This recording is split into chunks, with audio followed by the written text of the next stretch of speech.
Minute after. Okay, can we please call the meeting to order? Mr. Valentine? Here. Mrs. De Silva? Here. Mrs. Gillis? Here. Mrs. Rigby? Here. And Mr. Melody? Here. For Pledge of Allegiance, Mr. Valentine, can you please lead us in the Pledge of Allegiance?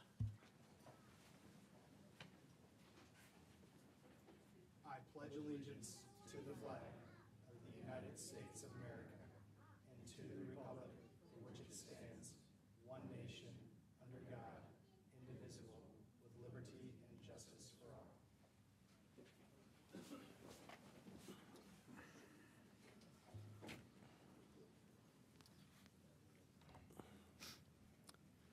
Okay, is there a recommendation to approve the March 11th regular meeting minutes? Excuse me. So moved. Is there a second? Second. Okay, please call the roll. Mrs. Rigby? Yes. Mrs. De Silva? Yes. Mrs. Gillis? Yes. Mr. Valentine? Abstain. And Mr. Melody? Yes, motion passes 4-0. Okay, is there a motion to approve the agenda for this evening, April 11th? So moved. Second. Okay, questions or comments? Okay, please call the roll. Mr. Valentine? Yes. Mrs. De Silva? Yes. Mrs. Gillis? Yes. Mrs. Rigby? Yes. And Mr. Melody? Yes, motion passes 5-0. I'll turn it over to Dr. Marshausen. And I'll turn it over to Mr. Starkey. Good evening, everyone.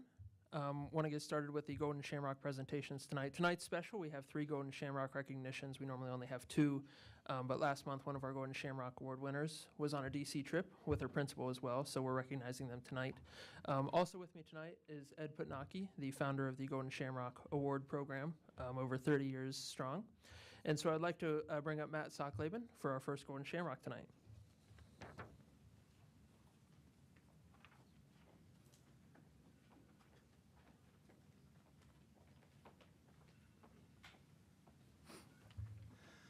Good evening to everyone.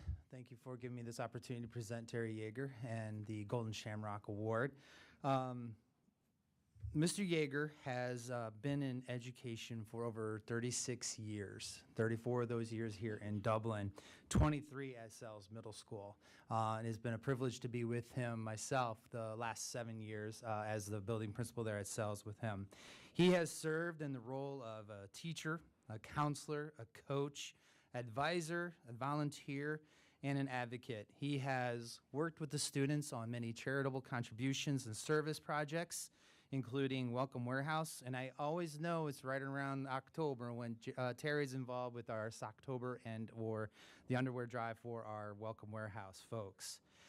Some of the great things that were said about Terry include, Mr. Yeager is by far the best teacher I've ever had. Even in college, I still have memories that I'll think about being in his 8th grade class, English class. He made sure every student was keeping up. He had the extra time with students who needed it and was a friend to students who were struggling both inside and outside of the classrooms. Some other students even went on to say that, you know, Terry has been changing lives for the better in his illustrious 36 years teaching. He has always cared more about his students' well-being than anything else. He always builds rapport with his students, and they love him because of his ability to connect so well to their needs. He has someone that Mr. Yeager always took the time to teach us core values, morals, and ethics, along with the curriculum. He also had a unique way of integrating everyday life into our lessons. He kept us engaged and eager to learn. Some other parents even went on to say, Terry has always put students first. Terry recognizes when students have more potential to cultivate. He challenges students to want to reach higher goals. He incorporates professional decorum and respect with his teaching skills. He wants his students to think their way to answers, not just memorize or repeat what they say. It has been an absolute privilege of mine to have had worked with Terry these last 7 years. This is his last year. He is retiring in May, and he's going to sail off into the sunset and make us all a little jealous. and probably spent lots of time in Hawaii would be my guess. So without further ado, I offer Mr. Terry Yeager.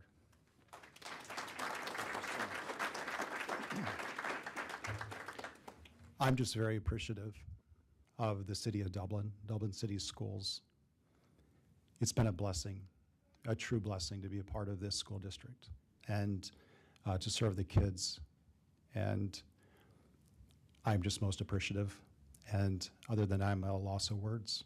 And I shouldn't be as a language arts teacher, but it's just been a true honor. And I just cannot thank the board and everyone here. And the students have walked through my classroom. The parents have been there over the years to support me, and administrators like Mr. Sockleben. That is a blessing. So thank you.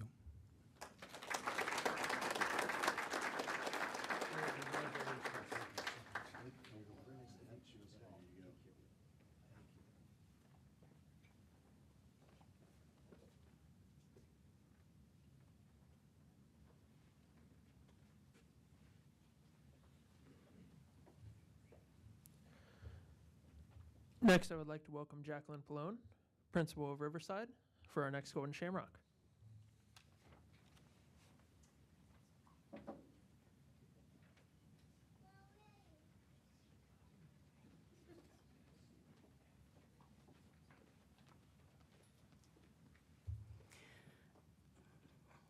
Good evening. My name is Jacqueline Pallone, and I am proud to be the principal at Riverside Elementary School.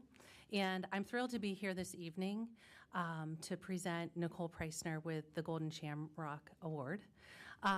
When I first became the principal at Riverside Elementary, I was very lucky over the month of July to meet with the principal right before me, Stacy Lutz. And as we were meticulously going through everything with the transition, when we got to working as far as the kindergarten assessments that happened over the summer, everything that Stacy said was, oh, you won't have to worry about a thing. Preissner's got it.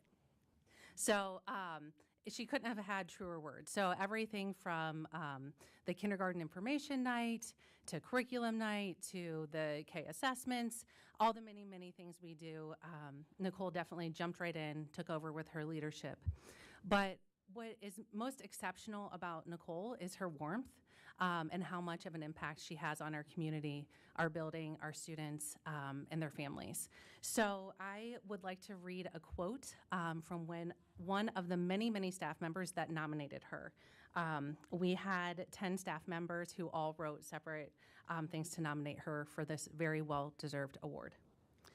I believe Nicole Preissner is unequivocally deserving of the Golden Shamrock Award for many reasons, and it is my absolute pleasure to nominate her. Nicole is an amazing educator of children and loved by the students and their families in her care. I've worked closely with Nicole for several years while she has taught kindergarten and now third grade. She has a very kind and gentle way she engages with her students. She always brings herself to their level and gives them her undivided attention. This makes each individual child feel special. They love to greet her each morning at their classroom door. She has an organized and well-crafted classroom management style that helps students contribute to the daily care and maintenance of their classroom, creating a genuine sense of community. Nicole is a gem and consummate professional. She has great relationships with students, their parents, and staff members. She's a team player and loves to share, collaborate, and support her colleagues. She is always smiling, planning staff activities, and baking cookies to leave in the teacher's lounge, and is giving encouraging words. This largely contributes to the positive culture in our school building. The world is a better place because Nicole Preissner is in it. So with those words, I'd like to turn it over to Nicole Preissner.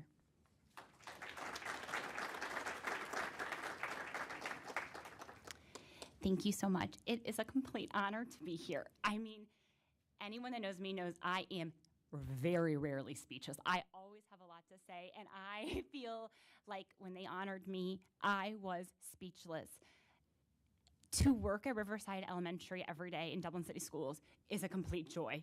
Every day, I love being with my students. When I received this award, I didn't have the words, and I think it's because award means to me that people notice that I love doing this job. I love it. I love the kids. I love the staff. I feel like the families are mine. And like when I have them in kindergarten, I want all of their kids to come through kindergarten and have me. And I love that relationship. And I'm so glad that this award shows that.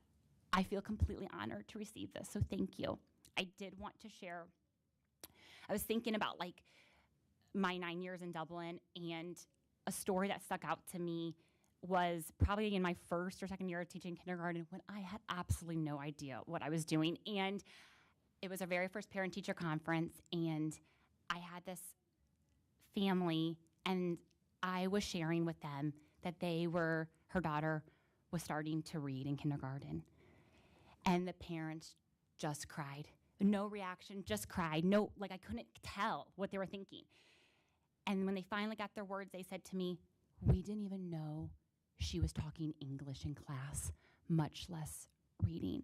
And I brought her over and I said, "Read for your parents, show them." And they did, and there was tears amongst everyone. And so I feel like I share that story because I think as teachers, we are doing all the little things every day, and we don't even know it. And so I want to share this award with so many amazing teachers, and thank you again for honoring me tonight.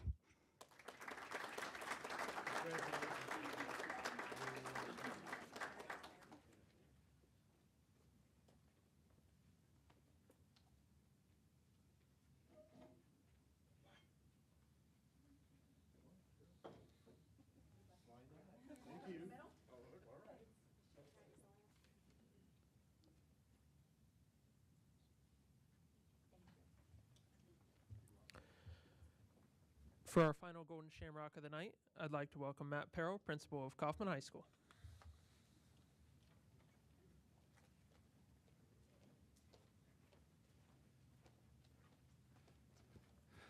Dr. Marshausen, Board of Education, thank you for this opportunity to present a Golden Shamrock to a worthy recipient. Dublin Kaufman High School is an exceptional place. Tonight we have the opportunity to honor a few of those examples of what makes Kaufman so special. It is often difficult to find the right words or to express how strong, professional, caring, and knowledgeable the teachers at Kaufman are. One of those elite teachers is Kaufman High School and Emerald Campus French teacher, Christy Barber, who is, unfortunately but fortunately for her, retiring at the end of this school year. I am extremely honored to share with you the words her colleagues have thoughtfully written for her nomination for the Golden Shamrock.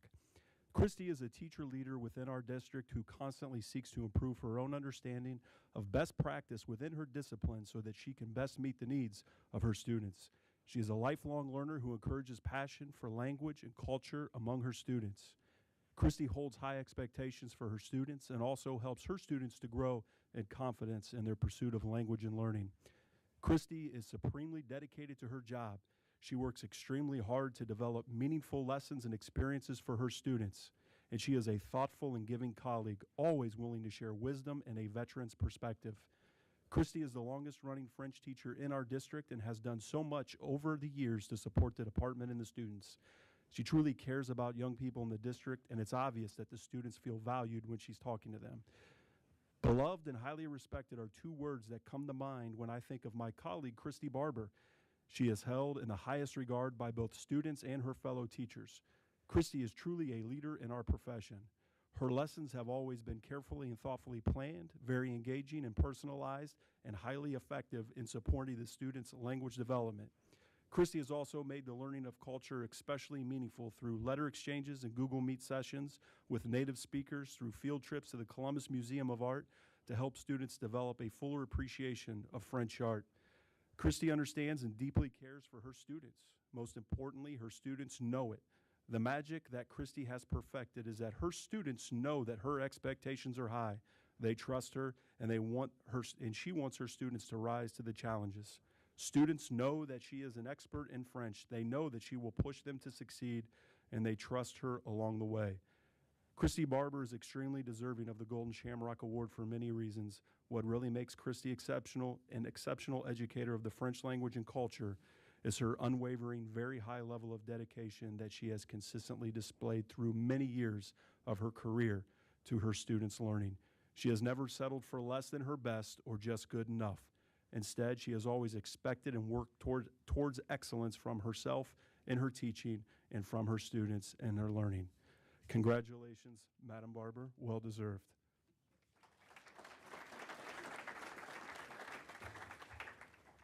I'd be less nervous if you guys were 15 years old and I could just babble on in French. I'd like to thank my colleagues back there for whom I have enormous respect for this honor, and I'd like to thank my administrators for always trusting me to know what I'm doing, and to support the professional development opportunities that I've had.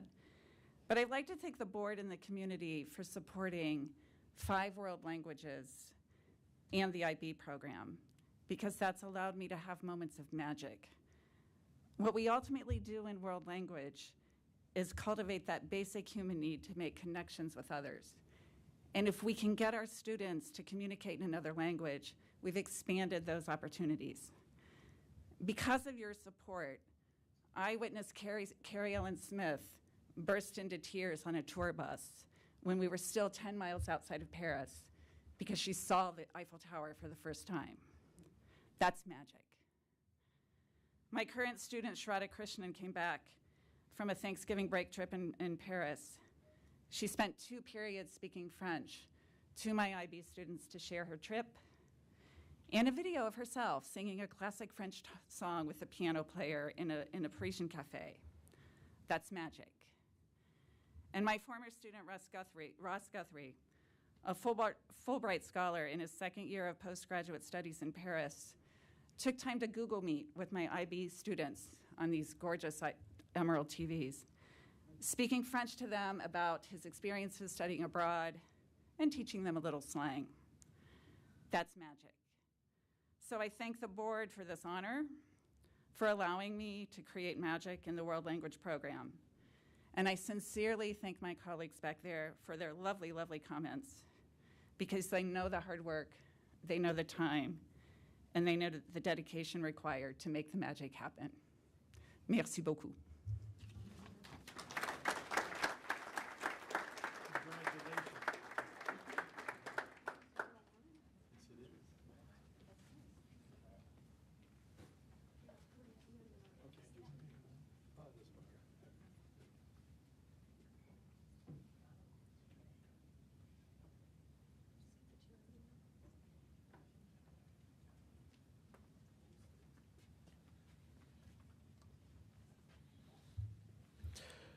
We'll keep the recognitions going tonight, starting with our state champions. I'd like to welcome Bob Scott, principal of Scioto High School.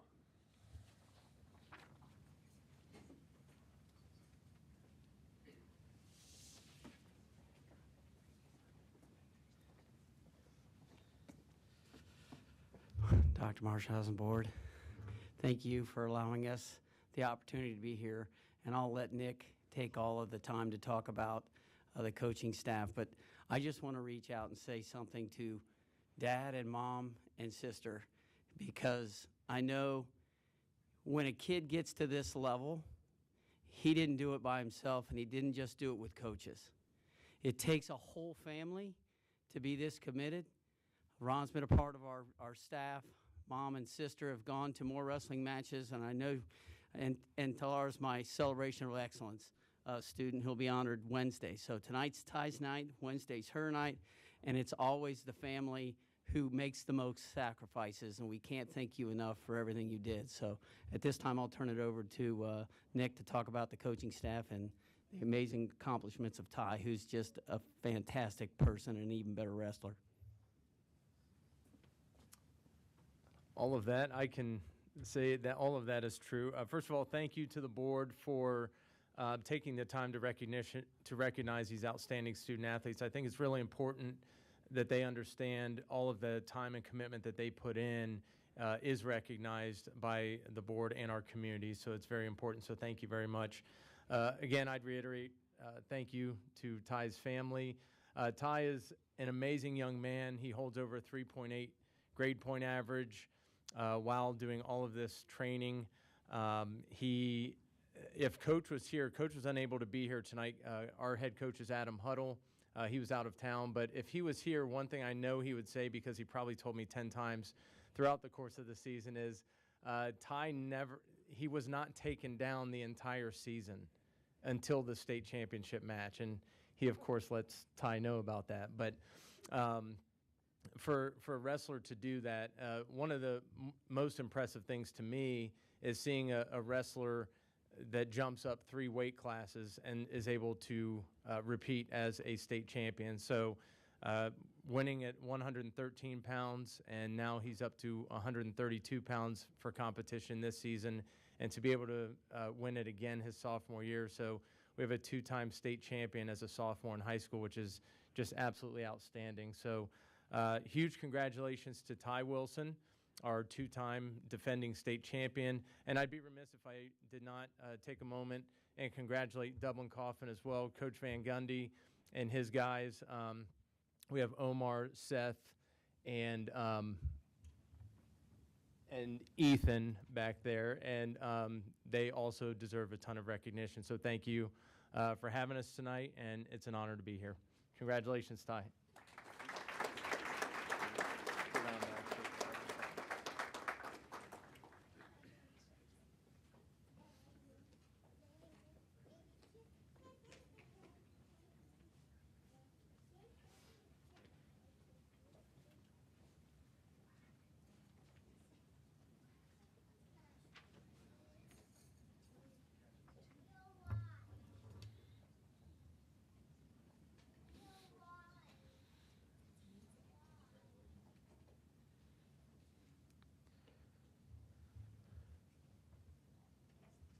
I would like to bring Matt Perro, principal of Kaufman, back up for more state champion recognitions.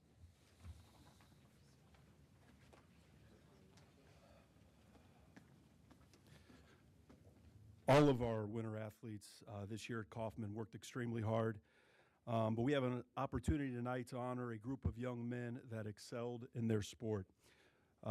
Their honor tonight is a result of years of training, both in season and out of season, that has led to this success. So I would like to personally congratulate our state placers, Omar, Seth, and Ethan, on a job well done this season, and have our athletic director, Mr. Sheldon, come up. Thank you, Mr. Perro. I echo the things that both Scioto administrators said about the family. Being there, having a son and daughter, what you see at the state championship tournament is just a small portion of the travel and all the competitive opportunities they give them. So this is for everybody, but we're going to really focus in on your sons tonight. And they're really a special group. If you've never been to a state wrestling tournament down at the Shot, it truly is one of the most amazing experiences. And to hear Dublin said over the loudspeaker, not only Kaufman, but Scioto, it's pretty neat. It is pretty neat, and we have some individuals here that are some of the best in the country. And I know we might have a little bit of weight on them, but I don't want to tussle with any of them. I don't care if I have the advantage. They're both, all 4 of them are unbelievable athletes that happen to really focus in on wrestling. And that's something that, a big reason why they're so successful. We're going to start with the first one. Ethan, step up here. Ethan Burden, who's a 10th grader. He's academic All-Ohio. He went through the season 47-7. That's a little misleading because I hate to bring this up. You can close your ears, Ethan. He lost to the #1 ranked wrestler in the nation in the state championship, 1-0. And he lost, how many of those? 5 of his 7 losses were to that individual during the year. So when you think, boy, 47-7, think about that. And he really, I don't want to bring it up too much. I know maybe one call, it could have been the other way, but we don't want to harp on that. And he's currently ranked top 10 in the country. Those of you that follow wrestling, boy, they really cover not only high school wrestling, but all the club wrestling, and the rankings are very accurate. So he has a great future ahead of him, only a 10th grader. Also a very good football player for Dublin Kaufman. Ethan Bird. Go around and shake their hands.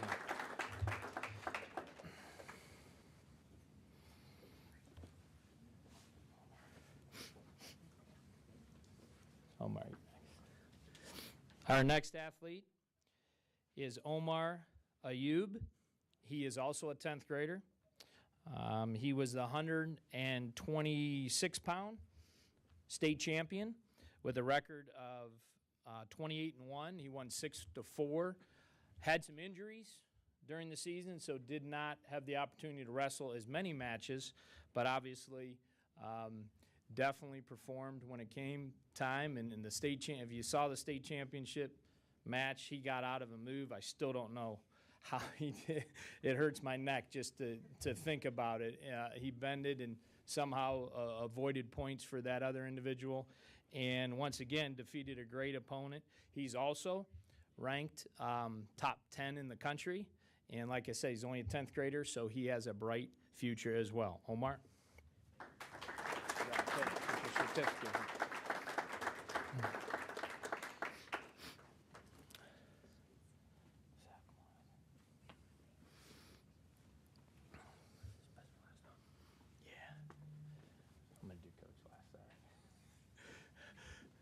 Before I mention Seth, our last athlete here, behind me is Coach Chance Van Gundy. Chance is obviously the head wrestling coach at Dublin Kaufman, and really what he has done in leading these young men, one of the highest finish in school history.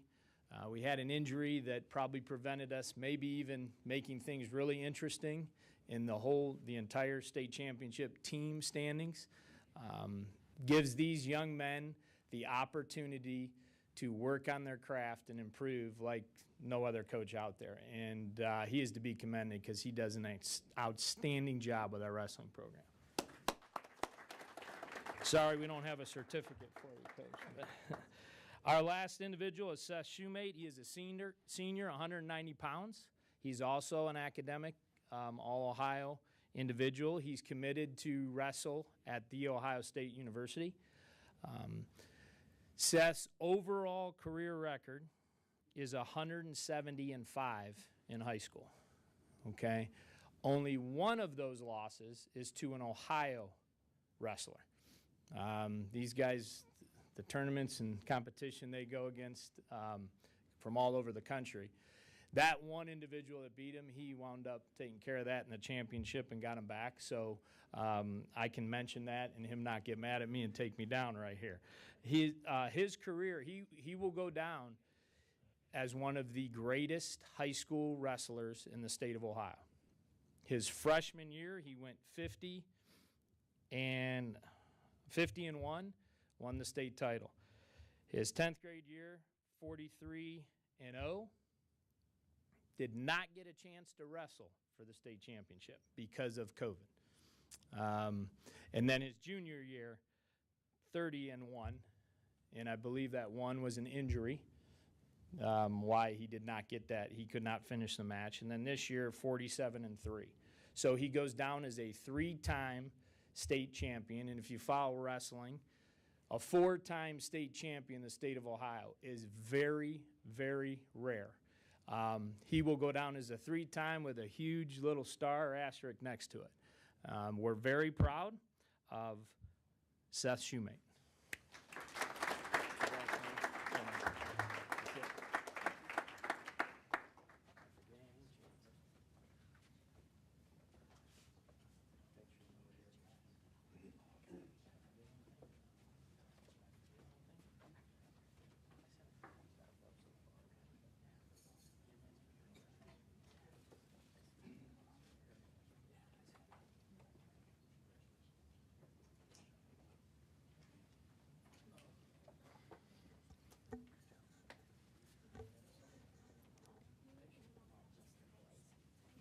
Thank you to our high school principals and athletic directors and coaches and parents for being here tonight.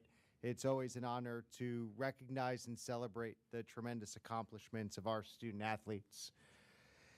As we get Derek's slideshow ready to go, and we welcome Derek from Focus 3 to the podium, just a couple things I'd like to share about the work that we're introducing and our partnership with Focus 3. 8 years ago, I had the opportunity to meet Tim Kite who several of our board members have heard from. Tim was with us earlier in October. I had the opportunity to meet Tim Kite, and at the time, he didn't do any work with K-12 schools. He was largely in corporate culture building, had worked with athletic teams and sports teams, and now I think over 100 schools across the country. And during my time in Hilliard, we were the first. And Tim and I worked together with the team at Focus 3 to develop culture strategies to bring our factor to K-12. And I can say without a shadow of a doubt that it changed how we did business in Hilliard. In fact, I would go as far to say as I might not be sitting here as your superintendent if I hadn't had the opportunity to have a friend and mentor in Tim Kiten and to do this work, because this work made us better. And we intentionally built a culture in the Hilliard City School District at the time that allowed us to get through a pandemic in a intentional and planned way. It allowed us to set guidelines in how we spoke to each other, how we identified our values. And as I might be stealing some of Derek's thunder here, but every business and organization has a culture. It's either on purpose or it's by default. And when you build a culture on purpose, you get better results. When you allow your culture to happen by default, you get what you get. So the work that we did changed how our students behaved, our staff behaved, and how we behaved as a team. And I'm excited to bring that work here. Today I had the first of 25 staff meetings where I get to go to every building and meet with all of our employees and provide them our new culture playbook to be on purpose with the values that we share as a community and outline common vocabulary and common alignment, so for us to work and for us to treat each other, and skills to give our students that will stay with them for a lifetime. So without hearing from me anymore, I'm going to invite my friend and colleague and mentor Derek to the podium to share some of the work that we're doing together. Thank you, Dr. Marshausen. Good evening.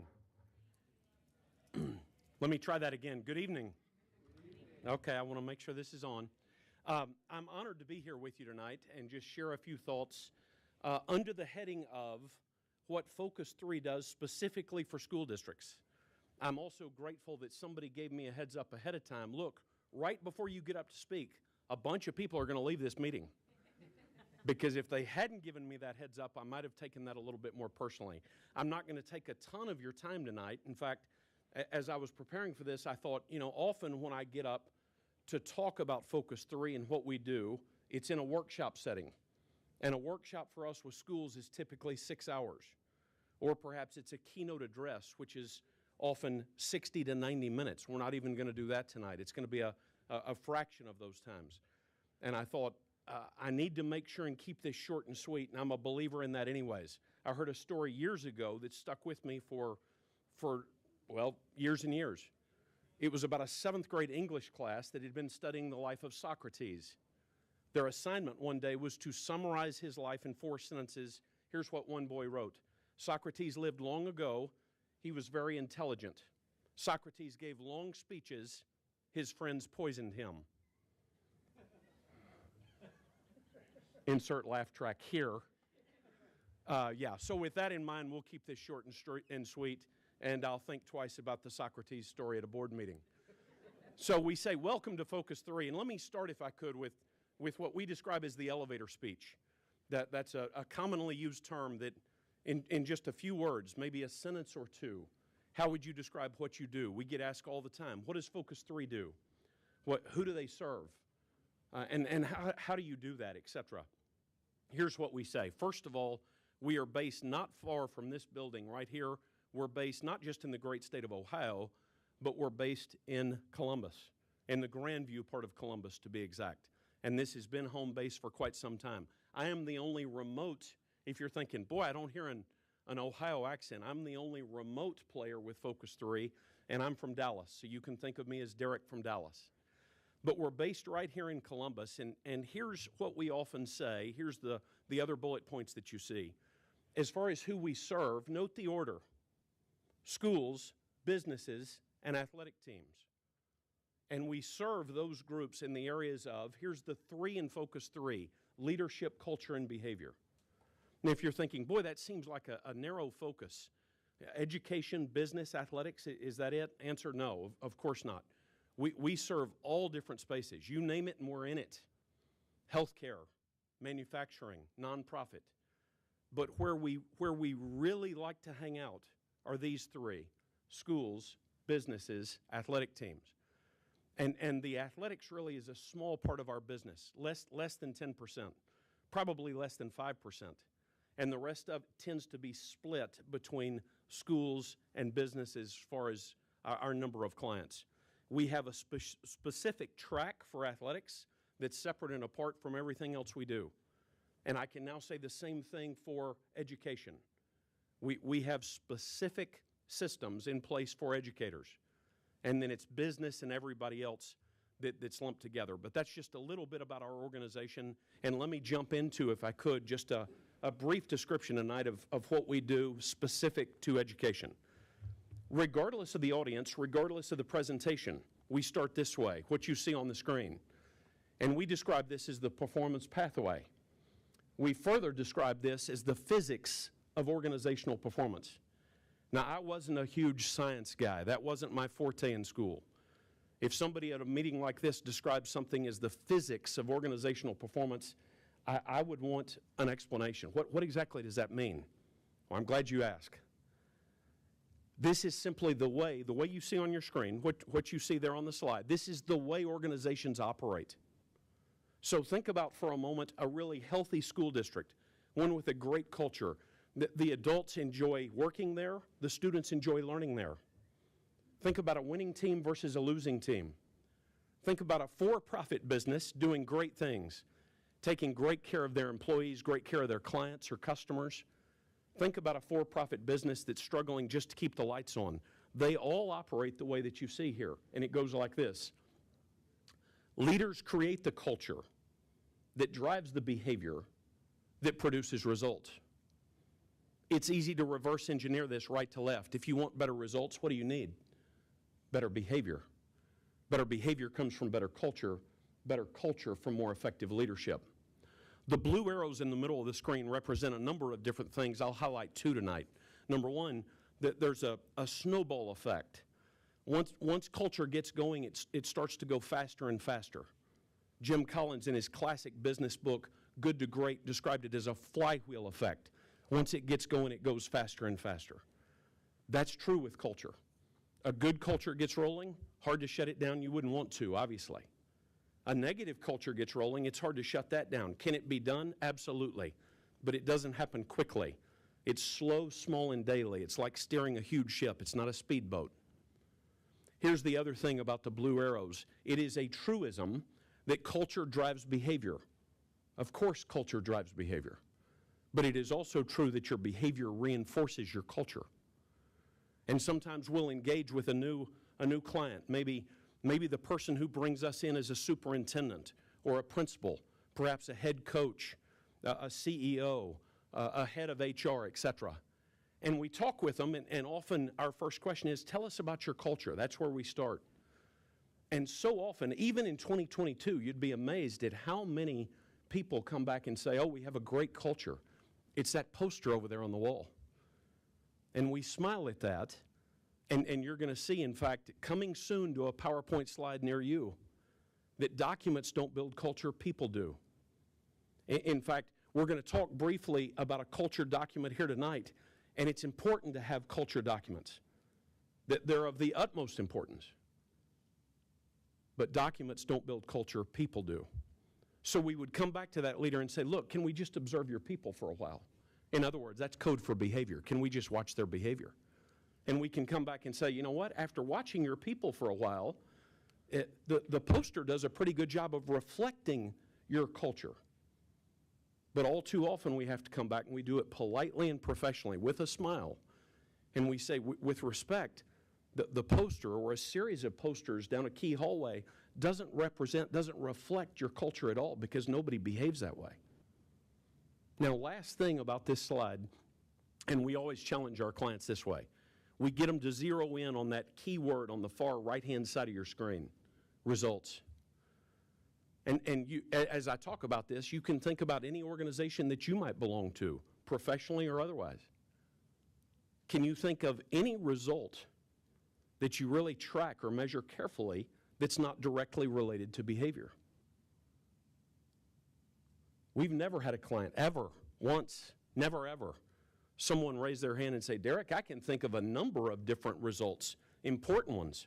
We keep our finger on the pulse of certain results that have nothing to do with behavior. And it just underscores the importance of behavior. And I like to start that way, especially tonight, because what we're going to talk about is the behavior part of what we do. It's how we're best known. It's our flagship system, really. It's called the R factor that comes from the equation E plus R equals O. You'll see it on a slide here in a little bit. Event plus response equals outcome. It's not event equals outcome. Some people mistakenly think, well, events just come along and they automatically bring outcomes with them. That's not so. Events come along, but we get a chance to respond and drive the outcomes we want. Some people don't respond at all. They react. Those aren't synonyms. And so the same event can come along for two people. One of them will respond in a disciplined way with skill and grace, and that drives one result. Someone else won't respond at all. They'll react, often out of impulse, an emotional reaction perhaps. That drives a very different outcome, one that's default in nature, one that's negative in nature. More on that in just a moment. Let's talk for just a moment, if we could. I've got it right here in front of me, and you see it here on the slide. We talked about the importance of culture and that culture drives behavior. Well, we have here, and at Dublin City Schools, you guys have used the same language that we use. Right here on the cover, Dublin City Schools Culture Playbook. That's what we call the workshop that produces a document like this. I'll have a chance to start our journey with another Ohio school district on Thursday doing a workshop to help them build their culture document. But a while back, we came in and helped Dublin with their document, and I've got one slide only. It's the one you see on the screen, and what you see here is the guts of a culture playbook. It's the epicenter of a culture playbook. Everything else revolves around this chart that you see on the left-hand side of the screen. We can narrow it down, not just the slide, but the left side of the slide, the left half. And in a culture playbook, what we do is we help our client, in this case a school district, not just identify, but be able to articulate key values, core values. Core comes from a Latin root word that means heart. What are the values you hold close to your heart? Key behaviors. In other words, if we value these things, and we do, since we value these things, what do you want me to do? How do you want me to behave? What does it look like here at Dublin City Schools? And then finally, a combination of those values and those behaviors lead to outcomes. And we describe this chart simply as, you see it there in the top right-hand corner of the screen, VBO, values, behaviors, outcomes. And let me just underscore a couple of highlights for you here. These are the values. Take responsibility, always growing, better together. Those are the things that your school district has said, we value these things at Dublin. This is what we're about. Now, the secret sauce in a culture playbook, really, are the behaviors. I say frequently that business consultants can come in and help you write a mission statement, a vision statement, even a purpose statement, but seldom do those statements, those paragraphs, often one run-on sentence, seldom do those types of statements answer the question, if we value these things, what do you want me to do? How do you want me to behave? What's not just acceptable, not just that we can survive, but how can I thrive? How can I get better? And note the behaviors that we're going to talk about here. There's 9 of them. We're believers in the rule of 3. A company called Focus 3 should believe in the rule of 3. The rule of 3 in part says that people can remember 3 things at a time. So we've got 3 values, and under each there's 3 key behaviors. And one of the ways that we can make this document, our goals are clear, simple, and actionable. One of the ways we can make it actionable is to start as many of these statements as we can with an action verb. And this is really good stuff. Here are the key behaviors. Press pause and think. Do the right thing. That could have been phrased differently. Do things right. That's important. There's virtue in that. We like this better. Do the right thing. And be present. You can't win the moment unless you're in the moment, being fully engaged, fully present. And by the way, side note, Focus 3 didn't write this. Dublin City Schools wrote this. So when I say a couple of times, boy, we love this language, that's not patting ourselves on the back, not at all. That's kudos to the team that put this language together. Continuing with the behaviors. Do the work. We use that phrase a lot. There's no substitute for doing the work. Reps, reps, reps. Not just reps, focused reps. The mental with the physical. Learn from success and failure. It's so important that schools create a space where students understand there are going to be mistakes and even failure. And those aren't fatal, those aren't final unless we let them be.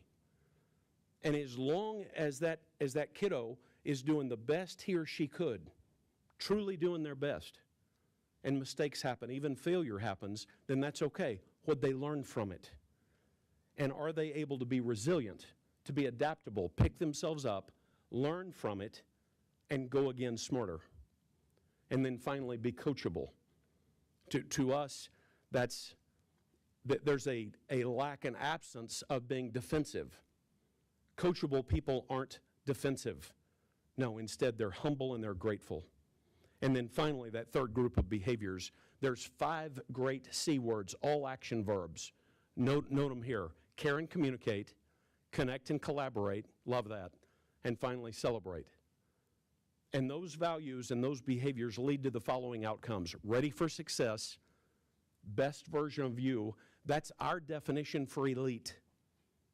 Elite to us isn't about some private expensive boarding school in New England, not at all. Elite to us is the best version of you, the best version of me.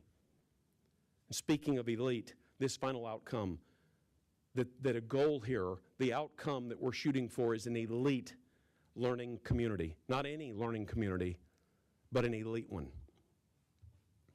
Let's keep moving if we could. And I mentioned this to you earlier. Documents don't build culture, people do. You call your document what we like to call our document, our workshop to produce this, a culture playbook. But let me remind you that playbooks don't score touchdowns. Some of our clients call this a culture blueprint. We like that term too. Blueprints don't build houses or buildings, people do, etc. Now, a couple more comments on culture, and we'll dive into what Stephen Covey used to call big rocks. Covey used to say, let's make sure and put the big rocks in first. Let's get the big rocks right. And we're going to talk about 3 of those, our 3 big rocks, as we on-ramp and finish up and talk a little bit about this equation, E plus R equals O, event plus response equals outcome. Before we get there, a couple of key points on the slide and a couple of bonus points on culture, no extra charge for this. Here's the first one. Culture is not built by what you proclaim or preach. Wouldn't it be great if we could build culture that way? Wouldn't that be awesome? If we could just talk about culture enough, or perhaps talk about it loudly enough, that we could just speak into existence the type of culture that we want, but you know it doesn't work that way. Now, culture's hard work. Culture is built by what you practice, promote, and permit. And that last word is a key one. Don't miss this. We call these power statements, and this is a favorite of many of our clients. If you permit it, you promote it. I'm going to say that again for the note takers in the room. If you permit it, you promote it. And it leads me to this point, and it's a key one. The culture here at Dublin City Schools will only be as strong as the weakest behavior that you choose to permit. The culture here will only be as strong as the weakest behavior you choose to permit. And that's not just true for Dublin City Schools, that's true for any organization. As we begin to on-ramp and hit those 3 rocks, before we get there, I want to make a couple of quick comments about culture and strategy. Now you saw, if you were paying attention, you heard that we're about leadership, culture, and behavior. And the reality is those 3 are tethered together. It's virtually impossible to untether one from the other 2. Leadership, culture, and behavior work together to produce results. Let's talk for just a moment, if we could, about culture and strategy. We acknowledge that strategy is important. Of course it's important. It's important in any organization. And we don't have a client today that doesn't have a strategy, including every one of our education clients. School districts today have a strategy. They better have a strategy. We're not a strategy shop. I'm not going to spend the remainder of my time, once we get past this slide and the next one, we're not going to talk strategy tonight, but it's worth talking about a little bit because strategy is important. I'll say it again for the record. We're convinced that culture is more important. We know it is. I can illustrate it easily. In your organization, if you have an A+ strategy but a C- culture, what kind of results are you going to get? Answer, no better than C-. So consider the slide, if you would. 2 arrows, 2 school districts, similar strategy. Maybe they're similar in size. That's fine, doesn't really matter. Maybe they're similar in geography. That's fine, doesn't really matter. The key is that they have similar strategies. Hence, the gold and the blue, the big arrows, are the same size and headed in the same direction. Similar strategy. But what we've done is we've overlaid on top of that the small arrows that represent culture. So what you see are 2 very different organizations. Similar strategy, yes, very different culture. Who wins? I can answer that for you. The top one wins. As the saying in the South goes, every day of the week and twice on Sunday. Well, why? Why does the top one win? Here are the answers that we get. Workshop after workshop, webinar after webinar. Direction, alignment, continuity, the implied communication that comes with this arrow on the top. And the big arrow, the big question about these arrows is who wins? There's sub-questions. Which organization handles change better? Which organization handles adversity better? Which one handles success better? How about failure? How about when your district is having your best day ever? What about your worst day ever? What about when the unthinkable happens?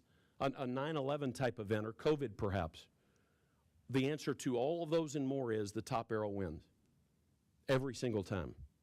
Now, I've been a part of this arrow on the bottom. Most of us have. I've been a part of that type of arrow before coming to Focus 3. And it's difficult. It's painful. We'll come back to that word in just a moment. I'm convinced more and more it's why people dread going to work on Monday morning. They're going to walk into that type of culture. There's friction. There's tension. There's gossip. People have their own agenda, often a hidden agenda. Some people won't work with others, not even talk to them. Brutal. The pain in the arrow on the bottom is self-evident, self-explanatory. But make no mistake, there's pain in the arrow on top too. Because to create this type of culture, this type of alignment, this type of direction, as a second grade boy once said, when we presented these arrows to him, we said, which one do you like better? He said, I like the arrow on top better. We said, why? He said, feels like everybody's pulling on the same end of the rope. Second grader. We can't do any better than that. That's the wisdom of a second grader. But to be able to create that initially and sustain that over time doesn't happen without hard work. So if there's pain in both, and there is, give me the pain in the arrow on top every single time. Now, as much as we love that arrow on top, and we do, and our clients do, they love this one that much more. We much prefer this arrow simply because it's more realistic, isn't it? So think about Dublin schools for a moment. Because and you guys have great buildings in this district, love it. But a district isn't about its buildings, its facilities. It's about its people. And there's people in this district of all different shapes and sizes and colors. People of different, wait for it, cultures. Because every one of us in this room has a different culture. Now, I'm in Ohio all the time. I'll be here working with schools all week. I've been here enough to know that my culture is very similar to many of yours. There's some nuanced differences because I'm Texas and you're Ohio. But I know for a fact that my culture is similar to many of yours. But there's some differences. And when you can get people who come together from different cultures, who have different experiences, different areas of expertise, and they can pull together, pull on the same end of the rope, that's when some amazing things can happen. Here's the takeaway to this slide. Be you, align with us. And to be clear, I don't mean align with us, Focus 3, not at all. Be you, continue to do the things that make you you, but align with your colleagues here, with the good folks, with the other parents, the other board members here at Dublin City Schools. Be you, align with us. I promised 3 big rocks. Here's the first of the 3. It's what we simply call 20 square feet. Don't get hung up on the math. It's a metaphor for your sphere of ownership here in the district. And everybody here in this room and everybody who's a part of the district metaphorically owns 20 square feet of the district, or if you prefer, 20 square feet of the culture of the district. And the key inside that 20 square feet is ownership and control. You own 20 square feet of the district. You get to control what goes on there. You can tie it back to culture. Here's how we like to define culture.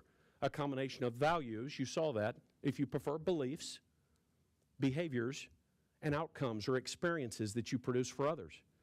In other words, nobody controls your 20 square feet. You don't control anybody else's. But make no mistake, other people impact your 20 square feet, especially next level up. Classroom, maybe it's the whole school. Maybe it's the school building, then the district. Maybe it's the team level, then the entire organization. We slice and dice this at 3 different levels. And while you don't control anybody else's, and they don't control yours, we like 2 I words together. You get a chance to impact and influence the people around you, especially next level up. But ultimately at the whole organization here at Dublin City Schools. And the people around you, they impact and influence your 20 square feet. And that, friends, is how culture is built. 20 square feet at a time. Now here's my favorite part about 20 square feet. We'll keep moving. There's professional application to this for the teachers and administrators who work here at Dublin. They own 20 square feet of the district. The parents own 20 square feet of the district. We established that. But there's a personal application to this too. What do you mean? You own 20 square feet of your family. If you prefer, you own 20 square feet of the culture of your family. I own 20 square feet of the culture of my family back in Dallas. You own 20 square feet of the community where you live. You own 20 square feet of our country. When you travel, you own 20 square feet of the highway, the freeway, the airport. I could go on and on, but suffice it to say that your 20 square feet travels with you. And you get to control, you own what goes on in those 20 square feet, and you get a chance to impact and influence the people around you. You can do that in a disciplined way, or you can do that on default.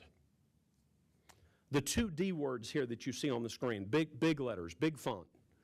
This is the battle, the friction that goes on inside all of us each day. Most people don't know what's going on. We can, if we choose to, we can get up in the morning and we can flip a switch and we can choose to be disciplined in nature.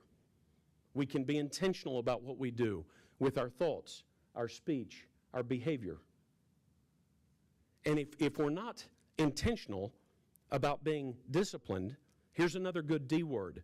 We'll just drift. And people don't drift towards discipline, they drift towards default. It's the human condition. Default is easy, discipline is hard. You can think about it another way.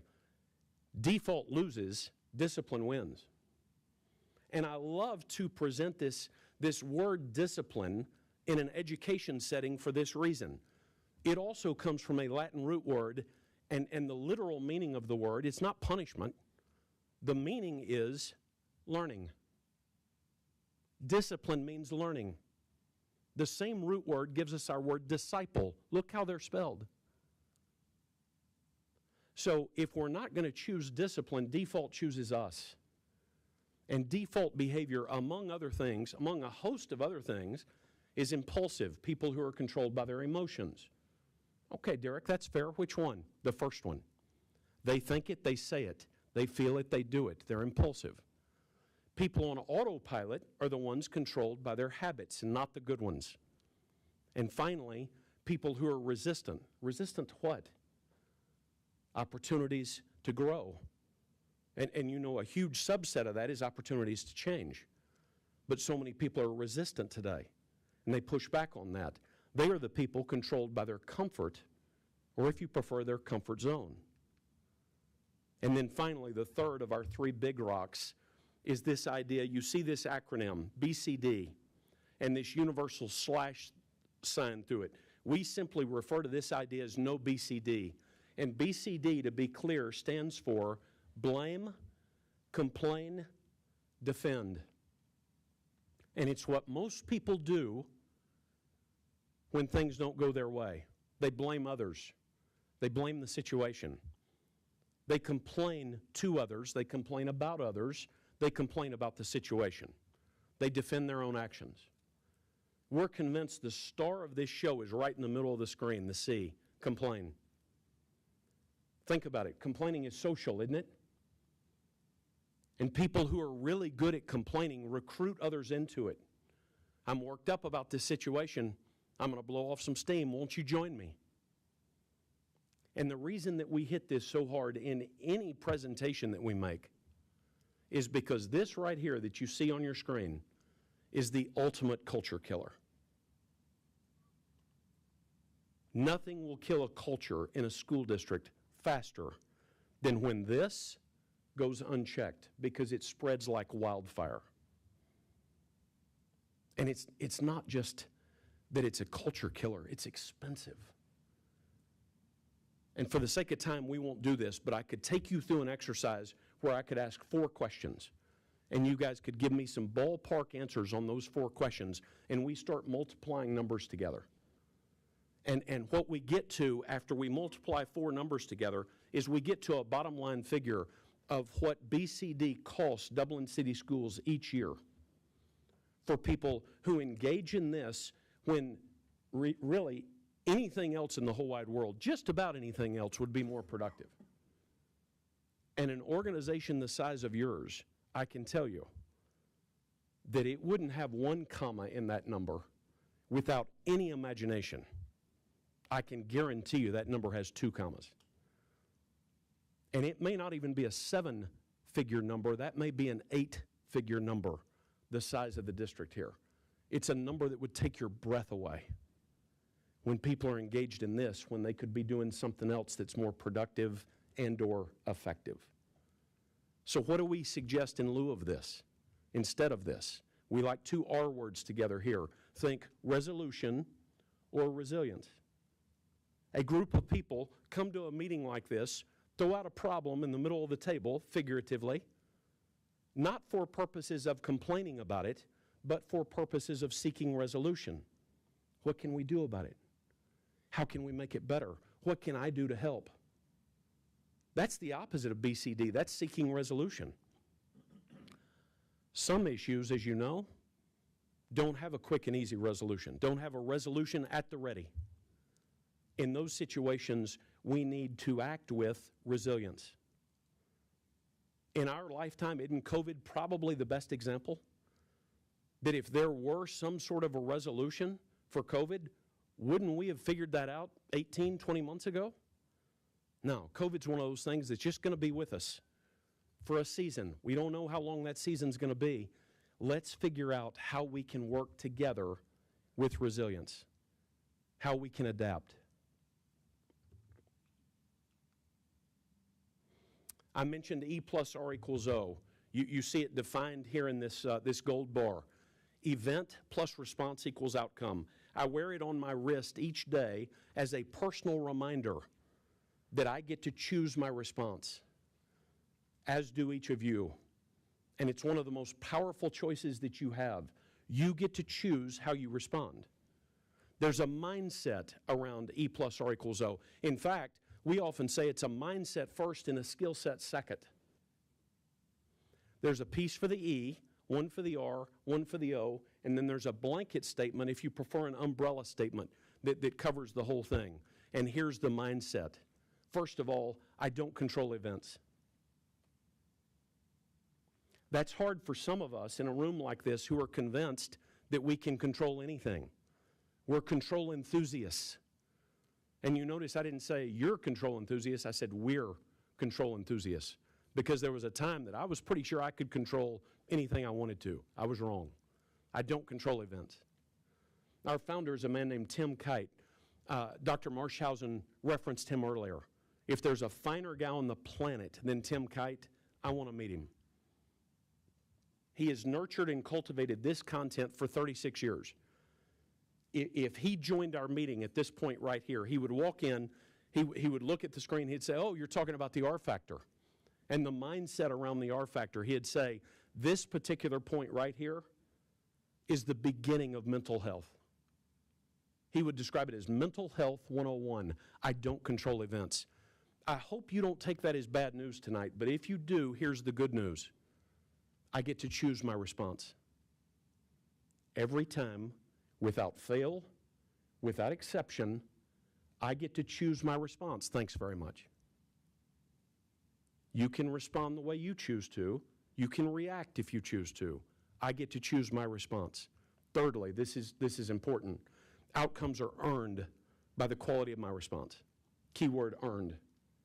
Outcomes are earned by the quality of my response. And then finally, here's the blanket statement.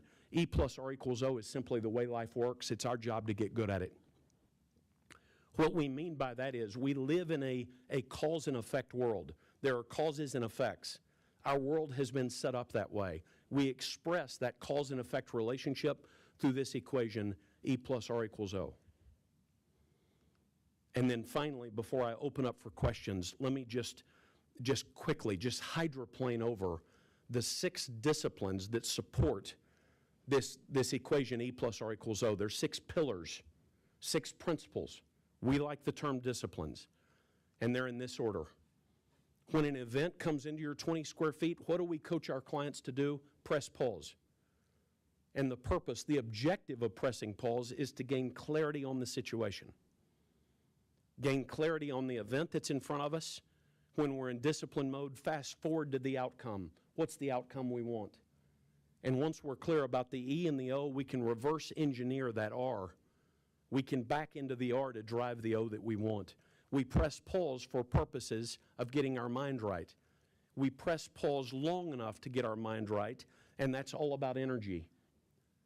Creating within us the energy that's necessary to tackle that particular event or situation. Energy comes from one of 2 sources, either from within or from the outside. When we pause and get our mind right, we're creating the energy in a disciplined way that we need in order to step up. That's code for action. And not just any action. What we're looking for is a disciplined action that we call a response. But make no mistake, there is a default action. We call it a reaction. One more time. Response and reaction are not synonyms. There are times that we'll need to adjust and adapt, and that's all about the ability to flex. And are you willing to flex in order to be most productive, most effective? We don't live in a perfect world. There's times that we'll have to go through this E plus R equals O equation a second time, maybe a third, to drive the outcome we want. Here's how TK says it. If you don't like your outcome, don't BCD about the event, tweak or change your R. your response. Fifth, I love this in an education setting because this is the why of so many educators. And my why aligns with that. I love make a difference parenthetically in the lives of other people. We could have gone influence here is the one word objective. We went impact. And that's something that goes on. It churns in the background at all times. What do you do in order to make an impact in the lives of others? And this is where we talk about that your R and the way you manage your R, the way you respond creates events for other people around you. If you do that in a default way, it creates negative events for the people around you. Family, friends, colleagues, etc., students. But if you manage your R, you respond instead of react. You respond in a positive way with skill and grace. It creates positive events for the people around you. And then finally, we talk about build skill, and that's all about growth. And the emphasis here is building skill in ways where we're not naturally gifted. The things that don't come easy to us. Most of us, think about this for a moment, most of us are pretty good at building skill in areas where we're naturally gifted. We have a natural leaning, a natural slant towards something. We're pretty good at building skill that way, but what about when we need to build skill and it's not in a way that we're naturally gifted? How does one become elite? How do you build skill? How do you grow? Better today than yesterday, better tomorrow than today. And that starts, being elite starts with saying yes to the hard things. That's my last click right there. I am happy to answer any questions that you might have, but these are the things, these are the principles that the adults here at Dublin City Schools are learning now. I'm told there's a meeting on this tomorrow where a part of the R factor is going to be presented to part of the staff. And we say all the time, this is an adult journey first and a student journey second. And they'll reach a point when the adults have been exposed to it, and it's time to take this to the kids. And we are convinced that this work is more important now than it ever has been. And in my lifetime, I've never seen more of an emphasis on what our kids are being taught in school and the role of parents and how parents can help shape that. Well, this is what the kids are going to be taught at Dublin City Schools, that you have a chance to respond to the events of life and create the outcomes that you want. And like I said at the beginning, we're honored to be a part of that. Any questions I can help clear up, any clarity I can add for you?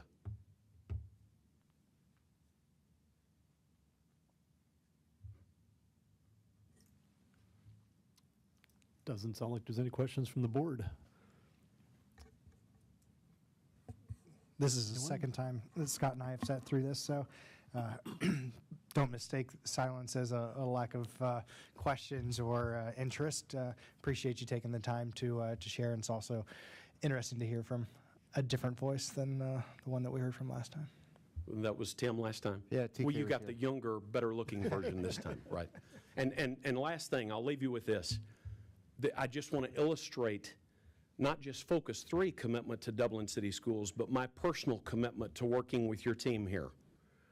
My daughter, my older daughter, was due to deliver a baby. Her due date was Saturday. We're in overtime. She hasn't delivered. And I'm here with you guys tonight and actually going to work with schools all week in the great state of Ohio, back home on Friday evening. I've asked her to wait till I get home. And then back out Sunday, Easter Sunday, to go to Wichita, Kansas to work with the school district there. So if she can wait till after that, that'd be ideal. She wasn't excited about my schedule. And I think we got both sides, because wasn't your mother's birthday that you were with us last time That's when right. we were doing training too? Yeah. So February 8th, we Yeah. had training. That's right. Yep. That's a great point. All right. Thank you, Derek. Appreciate you. it. Safe Certainly. travels. Thank you. Derek, thank you. Thank you. So I do have one question for you, Dr. Marshausen. So as this rolls out, what is the rollout and implementation plan for, you mentioned briefly that it's going to take place in all the staff meetings, buildings, and So right now, I will be visiting all of our buildings and giving each staff member a copy of our culture playbook. And the reason we're doing this now is I'd like our staff members to have this in their hands as they consider what they're planning for next year. I know many of our teachers, when they start thinking about what are my class expectations, what am I sharing with moms and dads, when we look at what are buildings setting goals for next year, the power of alignment of vocabulary is important. So if our teachers, whether they're a kindergarten teacher or a third grade teacher, or a fifth grade teacher in one building to a sixth grade teacher in another middle school, are talking about take responsibility. If we use the same vocabulary, that's important. So doing this right now with the staff, we have had a group of us in central office trained to be R-Factor trainers. In fact, many of our teams sitting here at the table are doing training tomorrow for some of our coordinators. And next year, starting with convocation, we will kick off R-Factor training for all of our staff. While we do R-Factor training with staff, we will also do a series of R-Factor training for parents, where we'll do a weekly series. So moms and dads who want to see what we're training our staff, they will get to receive this same training from us, so any interested parents can be part of that R-Factor training too. And then once our staff is trained, probably in the first half of '23, we will start rolling this out for students, so that students will start learning to press pause and get their minds right. And I can tell you from experience, it makes a huge difference. Discipline decreases, conversations increase, and the ability to move from building to building and having that common vocabulary becomes very important. And the cool thing here is our values only support families' values. Because when we talk about taking responsibility, isn't that what we all want for our kids, is for them to understand I'm responsible for my own actions. When we talk about having a growth mindset, we want to get better every day.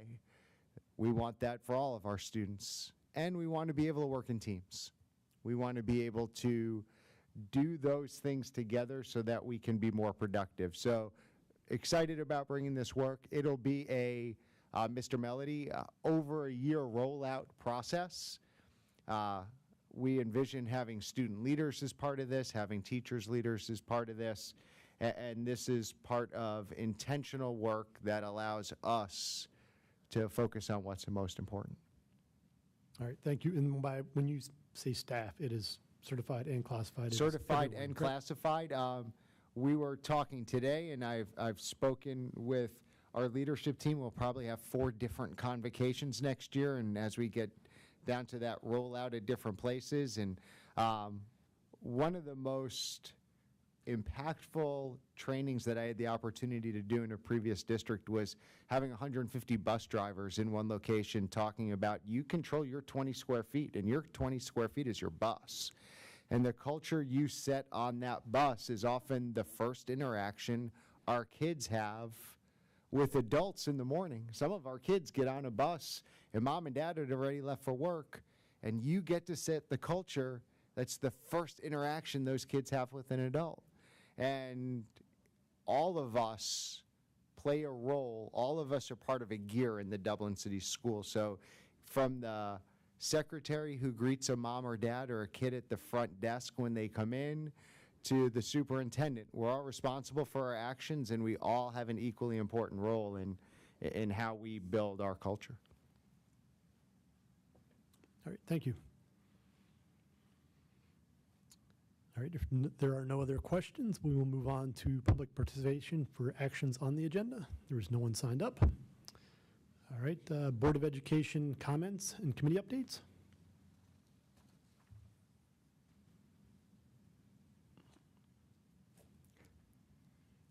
So I will update the board on the Parent Diversity Committee meeting that we had on March 23rd. So what we did is we continued our small group discussions on definitions and concepts that we want to kind of work through my small group was responsible for, what do equal educational opportunities look like within Dublin City Schools? And it was really interesting because it brought up the concept of access and how do we look at equity versus access. And we talked a lot about that. We presented it to the group, and then it spawned this bigger discussion on equity and access. So I just want to share with you a couple of things. There were a couple of examples given. One was, if a language is offered at a particular high school, due to demand, it may not be offered across the board at all 3 high schools. And so that course is offered at one school and maybe not the other 2 schools. Is that an equity issue? And if so, how do we address that? Some of the things that we talked about that you have to consider is, a fiscal responsibility to the district. So we are providing a teacher, and if the teacher has to travel to a school to teach a class that may only have 6 interested kids from one particular high school, then it may not make a lot of sense for that class to take place. So, that discussion then went, well, okay, well, is that equitable? Not in the sense of equity per se as we were defining it, but it is equal access because, as Mrs. Schwanke said, we will get those kids to the schools if they would like to take a class. So if we offer it, we will get them there. That's what she said. So that speaks to the access part. And the equity piece, it may not always look the same within every school. So I think that was an important distinction. Another example was given in terms of sports. At Sells, I think it was this year, they didn't have enough kids for a lacrosse team. So what do? There are kids at Sells who want to play lacrosse. So what happened was they were kind of rerouted to Carr and to Griselle based on where they will then go to high school. And because their practices are in the evening, their parents could take them to practice. They didn't miss out on anything.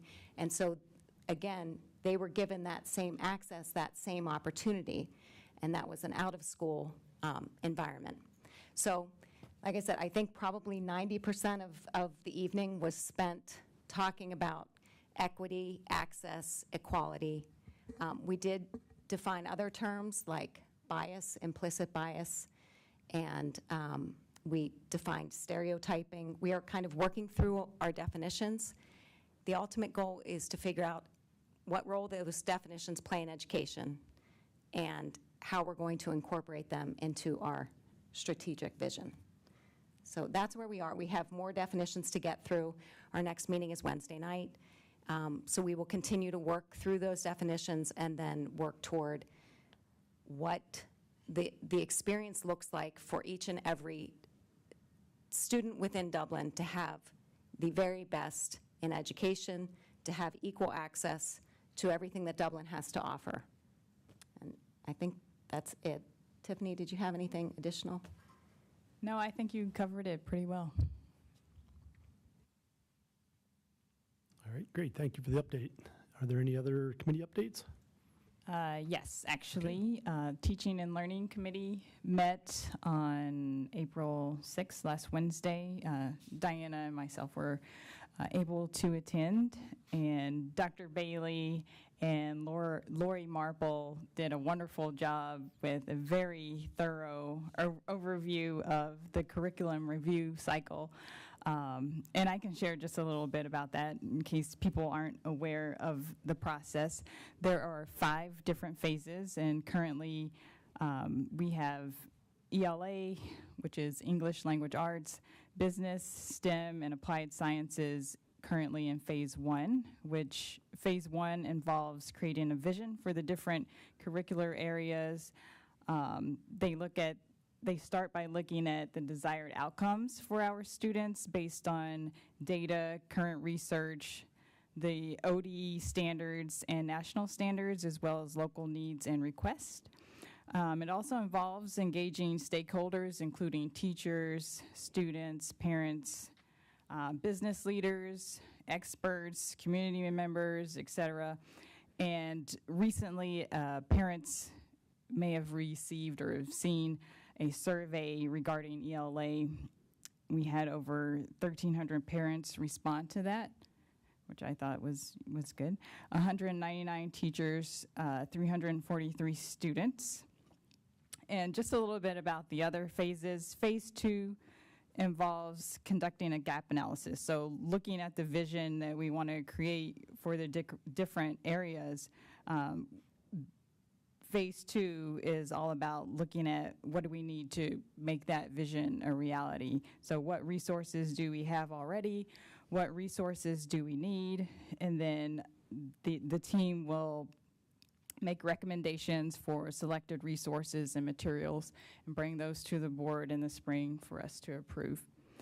And then phase 3 is all about implementation and evaluating the graded course of study and the new materials and providing professional development for our teachers and training and coaching, and also analysis of student achievement as it relates to the curriculum.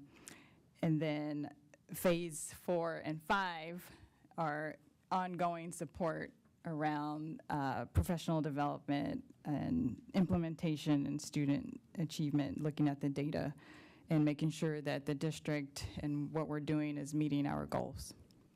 So I think I went through that pretty fast, but I hope everyone got that. And thank you again for all of your hard work. One of the things that I took away from our meeting was that just the curriculum review is a lot of work.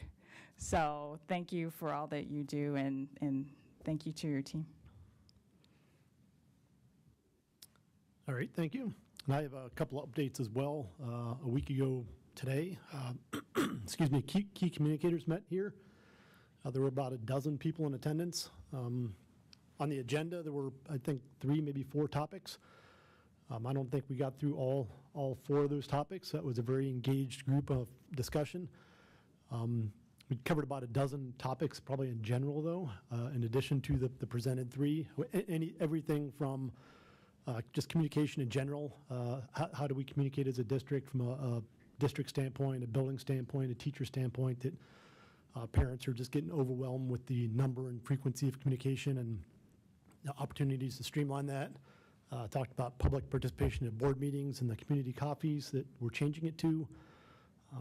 Some other things that weren't really on the agenda we talked about were like school lunches, school supply lists, mental health for both students and teachers, making sure that we're getting the needs of everyone met. Library books, I mean, the list just went on and on. So it was a great discussion, very engaged group of parents that with the district at their heart. And then about 10 hours later, the following morning, we met with the BAC. It was a smaller group than normal. It was an in-person meeting here for the first time of 2022, because they were virtual up until then. And we heard from Jackie Walker with Skills USA Ohio. And her presentation was really focused on developing what she was calling really the soft skills. The workplace skills that students may not be learning today because they may not have jobs, they may not be out in the workforce. So just communication skills, presentation skills, the need to show up on time and be presentable, how to interact with customers in that aspect of it. And then just kind of that elevator speech that we heard a little bit earlier tonight, just interviewing and how to get that foot in the door. So there was some follow-up on that in the Friday report from Dr. Malshausen, but that was a very good, engaging discussion. And I know there'll be a lot of follow-ups and workplace actions from that as well. So, and then are there any other board updates or committee reports? I guess if not, we will jump back over to superintendent comments. Dr. Marshausen. Okay, as we have referenced a couple times this evening, we have scheduled our community coffees. The first one is next Tuesday the 19th from 8:30 to 10 a.m. and that will be at the Chamber of Commerce building on Main Street. Alternating to the evening in May, we will do May 18th, and we will do that in the Emerald Campus Cafe. And then shifting back to the morning on June 23rd, we will be at the Dublin Library from 9:30 to 11 a.m. So that will get us to the summer month where we typically take a breath and then we will put together a schedule for August through December. Again, trying to alternate locations. If we find a place that works well, I had lunch today with Mr. McDaniel, and we talked about potentially Abbey Theater if there are a lot of people at some point. Just looking for those places that allow us to build those relationships, have those conversations, and engage with our community. This is the first meeting with the new board policy for public participation. And any interested parties, we've put it on the website, we put it on the board docs page, it's under the public participation section. If folks want to participate for action items on the agenda, if they email info@dublinschools.net at least 12 hours ahead of time, we will put the first 10 people who contact us. If we start getting in a position where there's something on the agenda where there is a large group of people, then we'll look at how do we select those folks to engage with public participation for items on the agenda. As Mrs. Rigby mentioned, Parent Diversity Committee has been meeting. Just for, we hear a lot about transparency. The meeting notes from both of those meetings are on board docs under my report. The list of the members on the committee are on board docs under my report. And the PowerPoint presentations presented by our legal counsel, who is helping moderate this, our process, those PowerPoints as PDFs are on board docs under my report. So if anyone would like to see the meeting notes at our next board meeting, I will update those with the April meeting, which is tomorrow. And just for a timeline purpose and for a goals purpose, there have been some questions about what are the goals of this committee. Common definitions, as we've already referenced, to discuss how this work fits into the board's strategic vision and planning process, and then ultimately to provide recommendations on how the district can evaluate whether we are serving meeting the needs of our diverse school community. So we'll probably get to goals 1 and 2 in the next 2 meetings. The goal is to have those first 2 in place before the board retreat on the 23rd. So if we can have some recommendations that Mrs. Rigby and Mrs. Gillis and myself can share with the board as we work with planning next, that's ultimately the primary goal of the committee right now. Couple additional topics. We continue to work through an unprecedented number of public records requests. Just so the community knows, they don't come without a cost. Every public records request has to be reviewed. When there are email requests, right now they're being reviewed by legal counsel. Names, personally identifiable information of students, things that are protected by both federally protected educational rights. When we get questions that are related to COVID, related to people's health rights, when we get questions that include Mr. Andrus and myself. Mr. Andrus has a lot of special education emails and conversations and questions. It's not out of the realm of possibility that we're talking hundreds of thousands of dollars just to fill public records requests. It is part of the law that we are obligated to do. We will first and foremost continue to make sure that we protect the rights of our students and our federal protections. There have been times that, and people ask, well, why do you have a lawyer look at it? Well, there have been times that if we inadvertently left a student's name in an email that talked about their IEP, we've gotten cited through the Department of Education because in a multi-hundred-page request, it's got to be done right. So we continue to make sure that we protect the rights of our students and their families first. We will meet the legal obligations, but if folks have questions, if they ask, we'll do our best to fulfill those requests in a timely manner. But all of the emails and all of the requests that involve emails are right now running through our attorneys. Mr. Kern and I are looking at different options, but right now, that's just where they go. So just to keep you all up to date, that's something, and we're not unique. When I talk to my colleagues at Lakota, at Mason, at Hilliard, at Upper Arlington, at Worthington, we are all in a place that we're getting frequent public records requests in the thousands of pages at a pop, and we're all doing our best to manage those. Graduation ceremonies, I mentioned to the board, I will be asking you which ones you are able to be at and would like to be at. They're all on Sunday, May 29th. Jerome first, 3 hours between each ceremony. That morning, I believe at 10:30 is UA.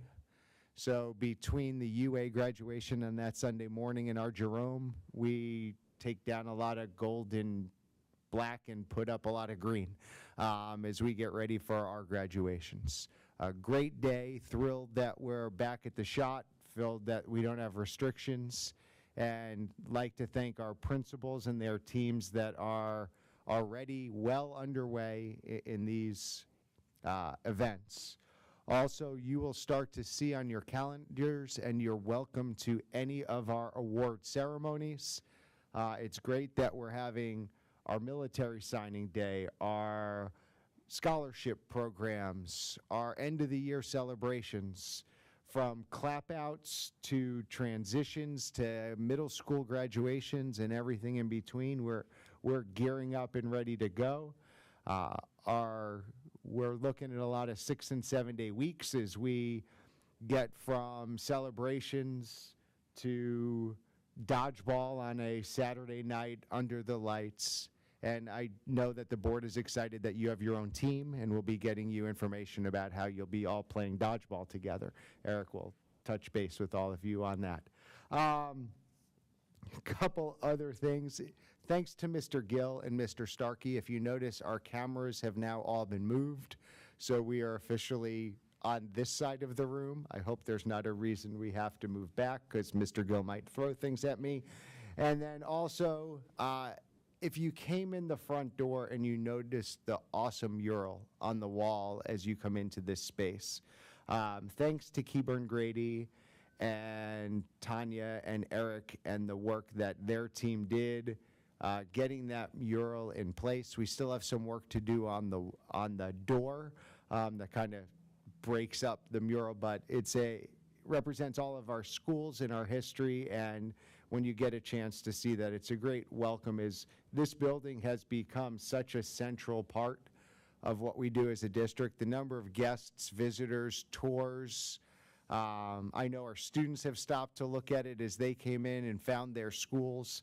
So thank you to them as we continue to look for that attention to detail and commitment to excellence that sets us apart as a school district. So thanks to everybody who was involved in that. I can take any questions from board members at this time.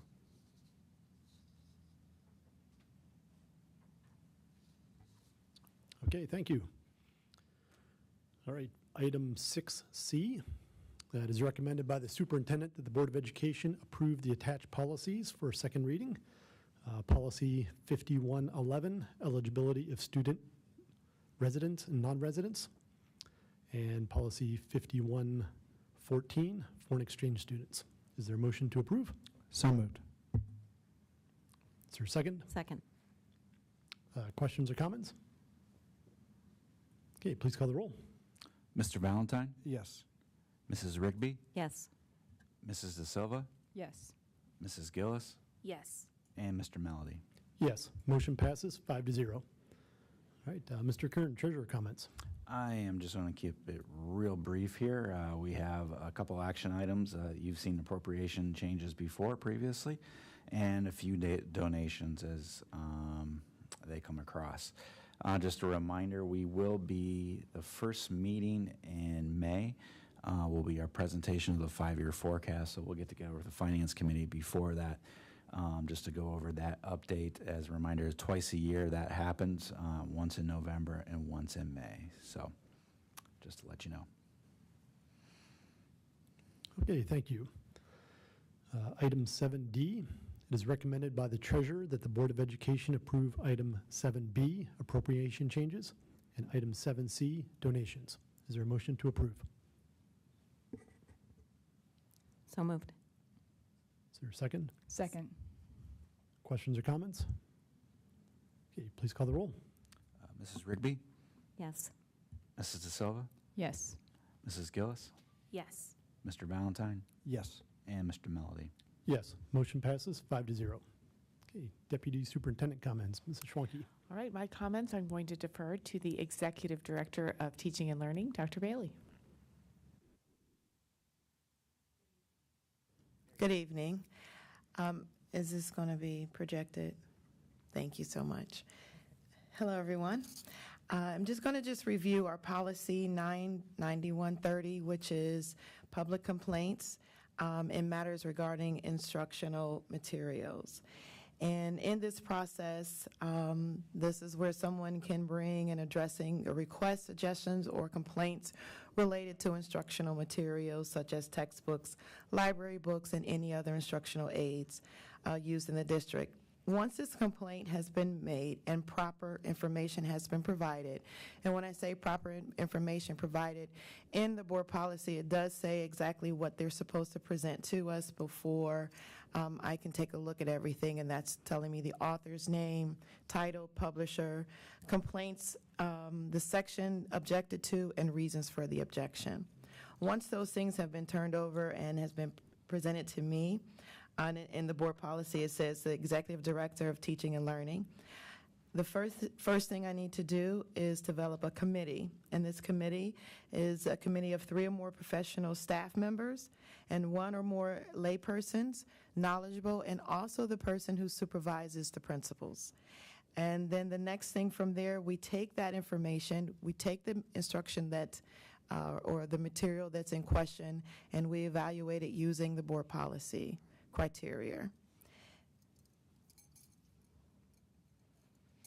From there, after the material in question has been evaluated using the criteria found within the policy, the committee's recommendation is reported to the superintendent, who will then inform the complainant of the recommendation and advise the board of the action taken or recommended. No challenge material may be removed from the curriculum or from a collection of resource materials except by the action of the board. No challenge material may be removed solely because it presents ideas that may be unpopular or offensive to some. Do I have any questions?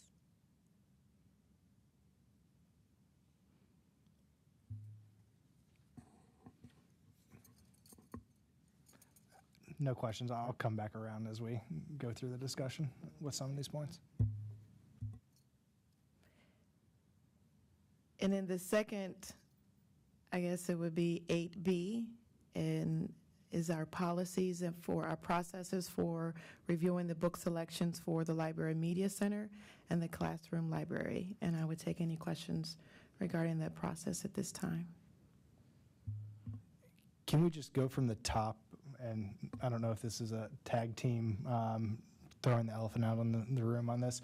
Just what has occurred with the Harper's Corner books from the beginning to where we are now.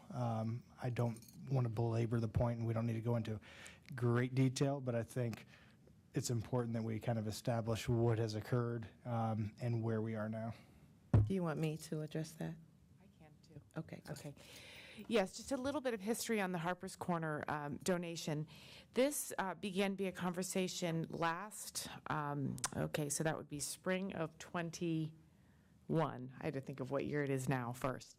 Spring of 21, Harper's Corners approached one of our principals who had set a building goal to increase the diversity and access of books in the school library. Harper's Corner was very generous with their donation and had many titles that they wanted to donate. Our director of curriculum instruction at the time, Jill Reinhardt, met with the the folks organizing Harper's Corner, and at the time we were going through some transitions as a district, and so she asked Lori Marple to help organize this donation. 7 of the principals indicated interest in getting those resources into our libraries. As you all know very well, at the time we did not have media specialists. They had been cut for a year, and our robust and very skilled instructional coaching staff had also been cut. Many coaches were put into classrooms to address COVID-related social distancing requirements. So our staff was not, our committee that would normally review those books was not fully intact.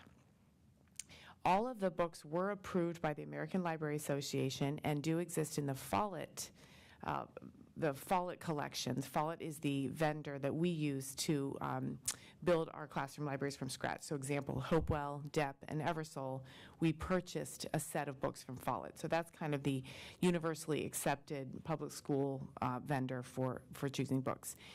So the books were placed in the library, and fortunately, because we have this process that Dr. Bailey just explained so well, we did have some parents come forward with some concerns. And I say fortunately because we immediately relied on this process.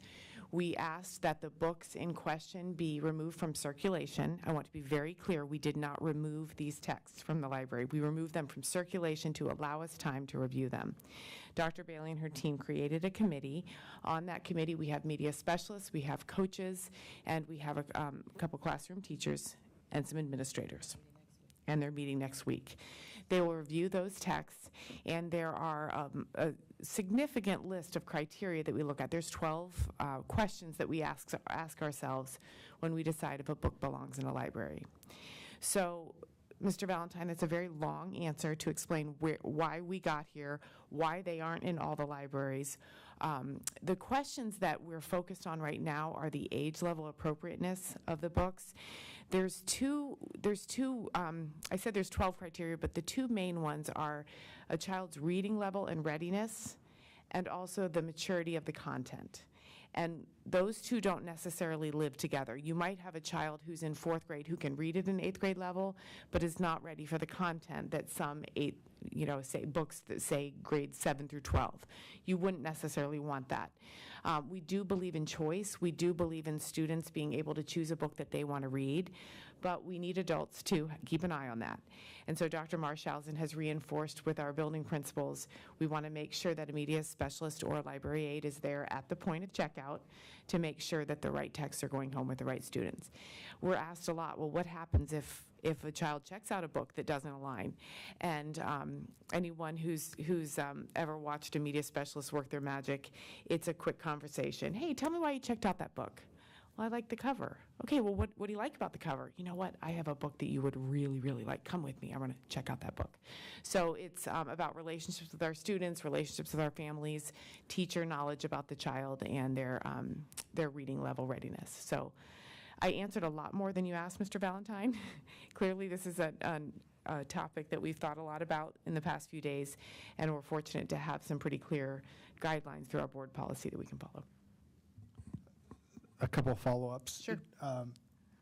Did we, knowing the staffing difficulties that we had during that time, were there other books that we, and I'm going to go 2 places with this, were there other books that we purchased or that were brought into the libraries during that time that didn't receive the proper oversight or the potential proper oversight that these books didn't receive? My answer to that is no, and here's why. If a book is purchased by a media specialist, that media specialist has looked at the book, has done the reviewing on their individually and then also as a team. And so where it got a little sticky here was that it was a donation. And so no media specialist went out and sought that text. The text came to us. And so the answer to your question is no, and then I believe that's why Dr. Marshausen has pushed a pause on donations at this time. I think we need to rethink that. When we are purchasing the books using district money, taxpayer dollars, we can rely on our professionals, our media specialists, our coaches, our teachers, and our principals to be part of that process as they have for years and years. I'll hand it over to another board member in a second. I've got one follow-up to that. From the standpoint of uniformity, so right now my understanding is with some of these books, the more controversial, we do have media specialists who have said or have not put some of them into circulation. Is that fair to say? That is correct. Knowing that, the general principle of how we handle the acceptance of books throughout the course of time seems to be dependent upon who that media specialist is. And so in this case, we have some people who arguably, if they did go through, felt it was appropriate. And we have some people that we know didn't feel that those books were appropriate. The lack of uniformity across the different elementary schools, in this case, being that this is an elementary sort of situation, is concerning. And I know that we're evaluating things big picture and the processes that we have in place or that we're lacking. Is there a plan to address that as we look forward? Dr. Bailey's making these noises over here. She wants to answer your question. Yes. I do. Because I'm having the conversations ongoing every day with Lindy, who's over our media specialist, and I met with the media specialist. And I will say that we had 8 new media specialists who wouldn't have really known that process to the fidelity as others would have. And so, yes, there is a process, and they meet pretty regularly, and to hopefully take them through the list of things to go through, and they collaborate with each other. And that's what's going to happen moving forward. So it's not going to be one over here and another over here and a pocket over here and a pocket over here. They should be collaborating on when we get the books in and talking about them. But yes, as the experts as they are, some of them had already looked at the books and said, no, this shouldn't be in the library here. We're going to move it on to the middle school. And one more thing to add onto that, I think we learned the value and the importance of media specialists. The library is literally the literacy center of our schools, and that was a huge loss that we had a year without them. And then some of them had gone on to other things, so we had 8 brand new people.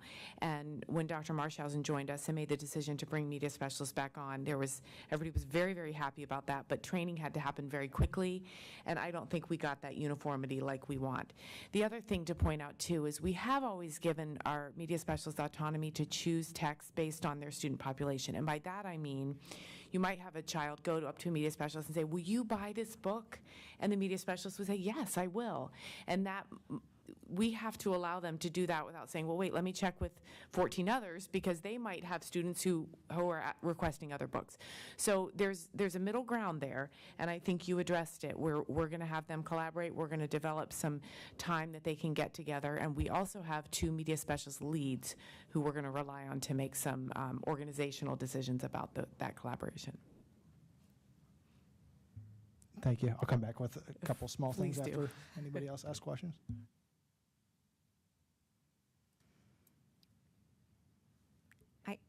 I guess my question goes back to controversial topics. And who decides? That's a very broad term. It means very different things to different people. So how do we as a district, whether it's consistent among the schools or maybe it differs, I understand what you're saying about student population, but when it comes to controversial issues,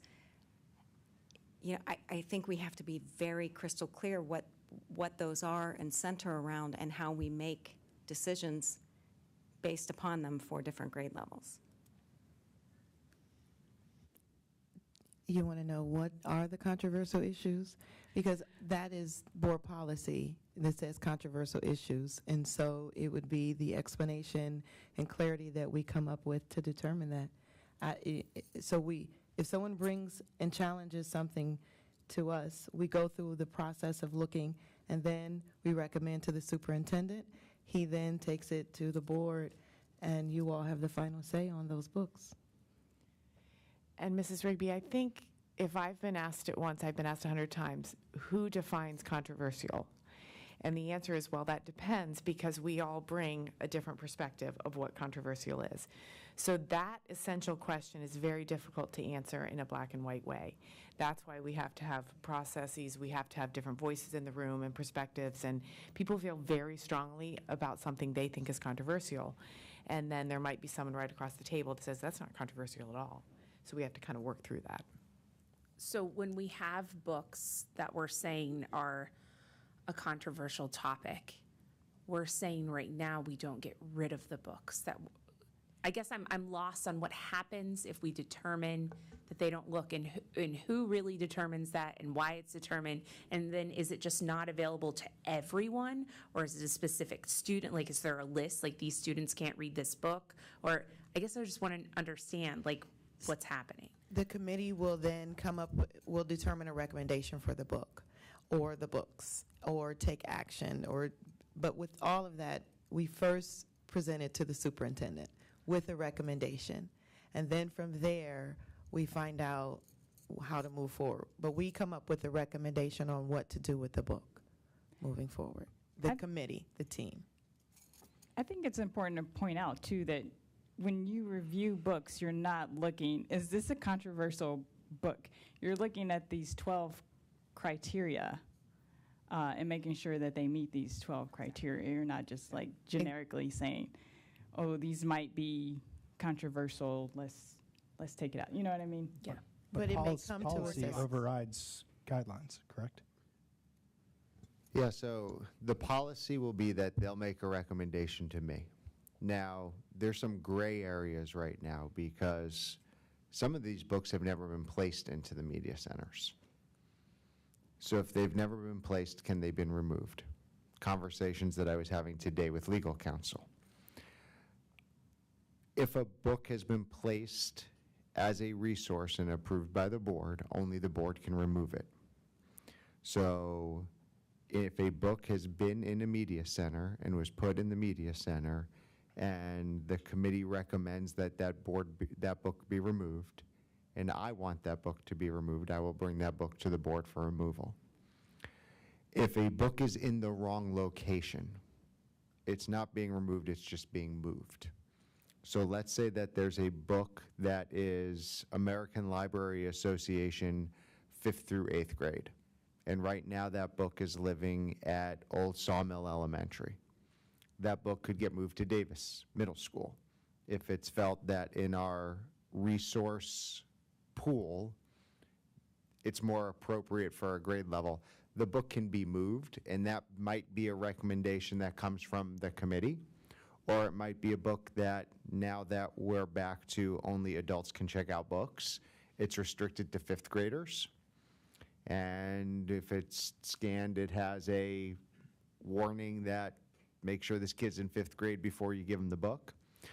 All of that will be things, because there has been a formal process started that I will report to you as a board. Here's what the committee recommends. Based on the committee's recommendation, what do I want to do? Because the step on what I recommend to you, then I'll get all of their reports, and so will you. So there will be a written report that the 5 of you will get with my recommendation. It could be my action. The parent who filed the concern also gets that notification, and if they are displeased with what was filed, they would notify me if they then want the board to overturn what my recommendation is.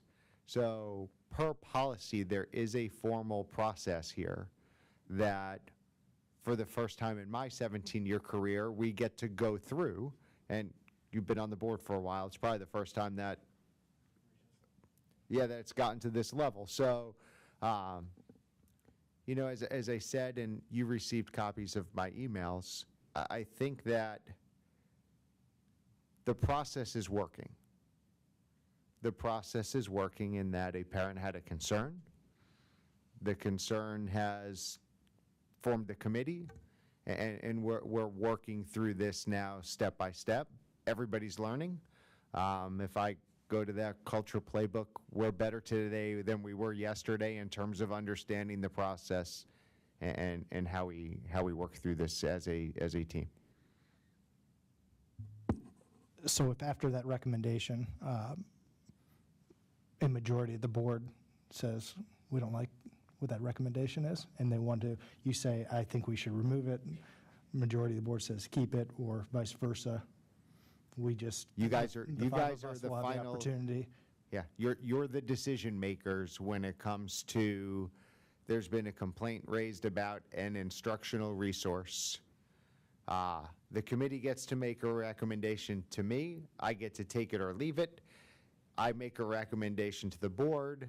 You get to take it or leave it. If I say that, and the parent who made the complaint gets to decide whether they're satisfied with the action or inaction taken by me, and they can kick it to you.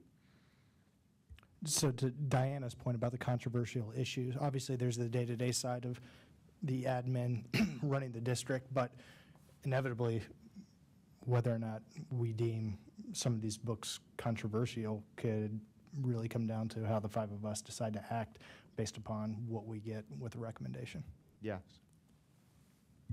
And I think it's important to also note, you get all of the comments, resources, and recommendations.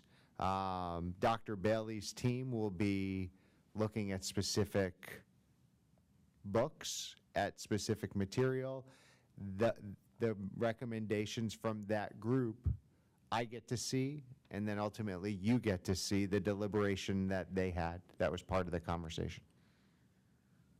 One more thing I just want to point out. So we have the policy 2240, which is controversial issues. But we also have policy, I think it's 2520, which is selection of instructional materials and equipment. So if you look at that, you'll see the 12 criteria that I was talking about. So just so you have both of them when you're thinking about these. May I just ask, how many books are you reviewing? I believe it's a total of 59 right now. I think it's a total of 59. I think it's a total of 59 right now that we're looking at, and because it's a situation where some of the books had already lived in Destiny, had already been reviewed, and has been living in the library. And then there's some on the list, if we're talking about Harper's Corner specifically, that were not reviewed. And so we need to take a look at those and follow our process to make sure we know exactly where the book should live. And so we're taking the look at those, and I think it's about 59. I can't remember off the top of my head. The only reason I hesitated, I thought it was 41, but we're going to look at all of them. And when she references Destiny, that's the library database system that we use. And much like, I just want to address one more thing, much like the Columbus Metropolitan Library, our libraries are not exactly the same. And so that allows our media specialists can look into Destiny and say, hey, I need a copy of this. Old Sawmill has it. I'm going to get it sent over. So we do that. And sometimes a book will have 25 copies of a text because the kids really, really like it. And there might be one or two in other libraries. So they are not a universal set of books. The other thing that has a big impact, too, is some of our schools are older. And so they have, a couple 20,000 texts, whereas some of our newer schools don't have as many. So I guess I say that just to explain to you why it's not, why some buildings have more text or different text than some of the others. And the books that are already in the database, I would imagine the review process is different, modified in some way for those books, or will it all be the same? If they were already existing in a library, that means they had gone through the initial review process through the media specialist beforehand. And so then that would be, if a parent had a problem or had a complaint about one of those texts, then it would just trigger this process. They would let us know, Dr. Bailey would develop her committee, and it goes on up the chain from there. Couple of things that are not as deep. Scott and I were on the board at the time that we accepted this, so I take responsibility for not digging in further, although I also think as board members, it's important for us that we have policy and processes in place, and we're not the ones that are going through and picking out every single book. However, with that said, I think moving forward, both in terms of donations, we're having this general discussion about donations specifically to books, and that could be limited. But I actually would express caution on what that process looks like, because I do think in our history, at least in my time on the board, we've had a number of organizations such as Rotary, which was on the agenda this evening, for donations that have gone to great extent to donate to schools that may not have the resources or the PTO support that other schools within the district have. And so I don't know how we end up coming to a conclusion with the donation process, but I definitely don't want it to be completely restrictive for the sake of a number of schools. I have no problem with when folks donate money, resources for us to purchase books. I think right now in this climate, I am concerned if we're accepting book collections that haven't been selected by our media specialists. If there was a group that wanted a list from our media specialists of books they could purchase and donate, I think that's a little bit different. So right now, and I said this, and I think someone heard me say this about supply lists. Our parents pay an awful lot in taxes. We need to put ourselves in a place that we're giving our principals and media specialists enough resources to make sure that their media centers have the books that we need them to have that match our policy and what our expectations are from a media center. So I'm not saying no donations. I'm saying I'm hesitant on large collections of books. And unfortunately, or fortunately, we often say no to people who are cleaning out their houses and bring us boxes of books. We can't take those either. So when it comes to what we put in our media centers, I believe, Mr. Valentine, that our building budgets are such that we can allocate the resources so our media centers can provide up-to-date books on an annual basis that is equitable across our district to make sure that our kids have access to modern fiction, new texts, and we can stay up to date ourselves.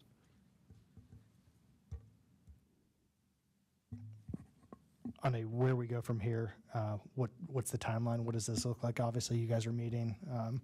What can we or the community expect? You will have an update for us in advance of the next meeting. Their committee will meet next week. Before we have our April board meeting, you should know, you should have a written update from me on the report. The complainant will have an update from me on where we are, and we should be able to have, as our friend Derek said, hopefully resolution where we are with these materials by the next board meeting. And just to be clear, and Mrs. Schwanke already said this, the books in question aren't right now banned. They're just kind of pulled out of circulation while we make sure that they're all appropriate and in the right places. Mr. Valentine, I want to address one more thing just so that we're very clear. The Rotary has donated for years. It's a beautiful gift they give. They give dictionaries, the old-fashioned kind that you actually look through. And so we did accept that this year. We figured dictionaries say the exact same thing. Every single one of them does. And so we did accept that. I'm not sure which school they're going to give it to this year, but I didn't want to say tonight no more donations and then we're taking dictionaries. So just so we're clear in public. Exactly why I asked the question. Yeah. And just to add, the meeting is April 21st.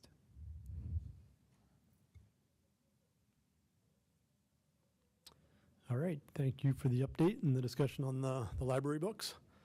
So I guess moving on, we will have Chief Operating Officer comments. I have nothing for approval tonight, but if the board has any questions on any current projects, we'd be happy to answer. Would say the portables or the learning modulars at Jerome look fantastic. Chalets, learning chalets. Learning chalets. Yeah, we do plan on having those operational by beginning of June right now. Yeah, I was at Jerome over the weekend, and they looked great, coming along well. Thank you. Yeah, we're moving right along on that, and we're looking to break ground, and we're going to get with Dr. Marshausen and Eric on a date, but we're hoping it to be in early to mid-June for the Drome additions. And the other one out, the other large bond project is Kaufman, the building exterior. That's quite a complicated project, and we're actively working on there. We think we'll have the first GMP to the board in about 6 weeks on that, and that'll start that project off. All right, thank you. Okay, Executive Director of Human Resources. Good evening, members of the board. I'll start with our certified agenda tonight. Starting out, there's a new administrator listed for hire, Karen Humble. She'll start as the Assistant Coordinator of Transportation tomorrow. She's been somebody that's worked in the district for a paraprofessional for us for the past 20 years. There are 2 resignations among certified staff members on the agenda, and then we also have recommendations to hire 4 new individuals. There are 3 individuals listed that'll be working summer school for us. You had approved summer school staffing before. These are 3 individuals that are not employed with the school district. There are 3 unpaid leave of absence requests, and then a few athletic event workers, and then 1 remaining 6-period pay that's for the last trimester of the school year. There are several attachments on the agenda, and there are contract recommendations. There are teachers that are eligible for either a 1-year or 3-year limited contract, depending on the length of time they've been in Dublin. And then we have several on that are requesting a continuing contract, and that's based on meeting specific educational, licensure, and experiential requirements. The rest of the contracts are sports supplementals. Any questions on the certified agenda? Moving on to the classified agenda tonight, there are 8 resignations on, 4 new staff members joining our ranks in Dublin City Schools, and then there are 4 salary changes and 5 unpaid leave requests on tonight. And then the last thing are stipends. There are 2 stipend revisions on this agenda. One of these is a revision to a previously approved stipend for parent mentors due to additional demand, and the other is a correction of staff members who participated in the Sells Middle School 8th grade Washington, D.C. trip. And that concludes the HR portion. Any questions at all? Okay, thank you for the update. Thank you. All right, item 11D, it is recommended by the superintendent that the Board of Education approve items 11A, personnel action items certified, 11B, personnel action items classified, and 11C, stipend requests. Is there a motion to approve? So moved. Is there a second? Second. Okay, questions or comments? Please call the roll. Mrs. Silva? Yes. Mrs. Gillis? Yes. Mrs. Rigby? Yes. Mr. Valentine? Yes. And Mr. Melody? Yes. Motion passes 5-0. Public Information Officer comments. Good evening again, everyone. As has been mentioned a couple of times tonight, we are in our events mania. As I'm sure you guys are aware, you've seen on social media and in emails, our department is hard at work at all of our events this upcoming spring. So I just wanted to highlight those tonight. The first is actually tomorrow. It's our Work in Dublin career, job, and internship fair. We have more than 450 students signed up that are going to attend the career fair, job, internship, and career fair tomorrow at Scioto, and then it's also open to the community from 3 to 5. We'll have 85 different employers that are looking for a variety of interns, actual career opportunities, as well as summer jobs that we usually provide during our summer job fair that's now grown this year. Then on April 23rd at Drome, we have our Community Champions Awards. There will be recognizing nearly 250 of our students and staff for going above and beyond for our community. On April 30th, the following Saturday, here at Emerald Campus will be Be Well. Our department is working closely with Tyler Wolf, as well as we're partnering with Worthington City Schools for this event centered around parent education, around social or student well-being and I think there's 35 to 40 different sessions there that parents can RSVP for. We have our session list out there, and our registration is open for anybody who wants to attend sessions. We've had nearly 50 people have signed up as of this morning, and we've been promoting that for a week. I also want to put in a plug for our podcast. Dr. Marshausen was on the podcast that came out today with Dr. Trent Bowers, the superintendent from Worthington, and they talked about the pandemic and how Be Well can hopefully help our community come together to move forward. On May 12th is our military commitment ceremony here again at Emerald Campus. That's where we recognize the students who have chosen to serve our country in one way or another after they graduate from Dublin City Schools. And then on May 13th, Dr. Marshausen referenced it. It's our dodgeball tournament. We've been working hard with his superintendent's advisory council with his students from all three of our high schools to get that planned. We have team registrations coming in, t-shirt registrations, and then ticket sales go on sale this Wednesday. So that'll be on all of our social media and on our website as well. Any questions? I have a question. How many attendees would we like to have at Be Well? You mentioned 30 or 50 sessions, but we have 50 registrants so far? Correct. So you'll have to forgive me, Be Well started before I got here, but I know in the one Be Well that I was here for, I think we had about 150 people attend. And so obviously the more the merrier, especially with all these great sessions we're offering. And so we're in our first week of promo. It just came out last Monday, so it will continue to be on our social media channels, in our Monday district news and our Friday building news. And then Worthington is also on spring break this week, and so hopefully once they return from break, we'll see more Worthington numbers come in as well, since it's a joint effort between both districts. And there will be presenters from Dublin as well as Worthington that day as well, so we're hoping to draw Worthington parents as well. Thank you. Yeah, I think in the past on Be Well or those events, a lot of people just even show up. They don't even bother to register. They'll just pop in for the session they want to attend. And correct. Hopefully they register in advance so that we can get room assignments put together and things, but we've definitely seen that as well. All right, thank you for the update.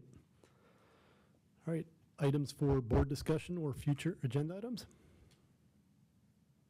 Would like to throw out that maybe a week ago, maybe 2 weeks ago, Janet emailed out a list of meetings for committee assignments. So please make sure we're looking at that and updating our attendance for those meetings. That way if you're unable to attend, maybe we should put on there we're able to attend or not able to attend. So that way board members know there's an opportunity for someone else to attend if they want. I just had a question on, you had mentioned in the past that schools came and did the Pledge of Allegiance. I'm just wondering if and when we can get back to that or try to get back to that. Yeah, Mr. Valentine agrees with that.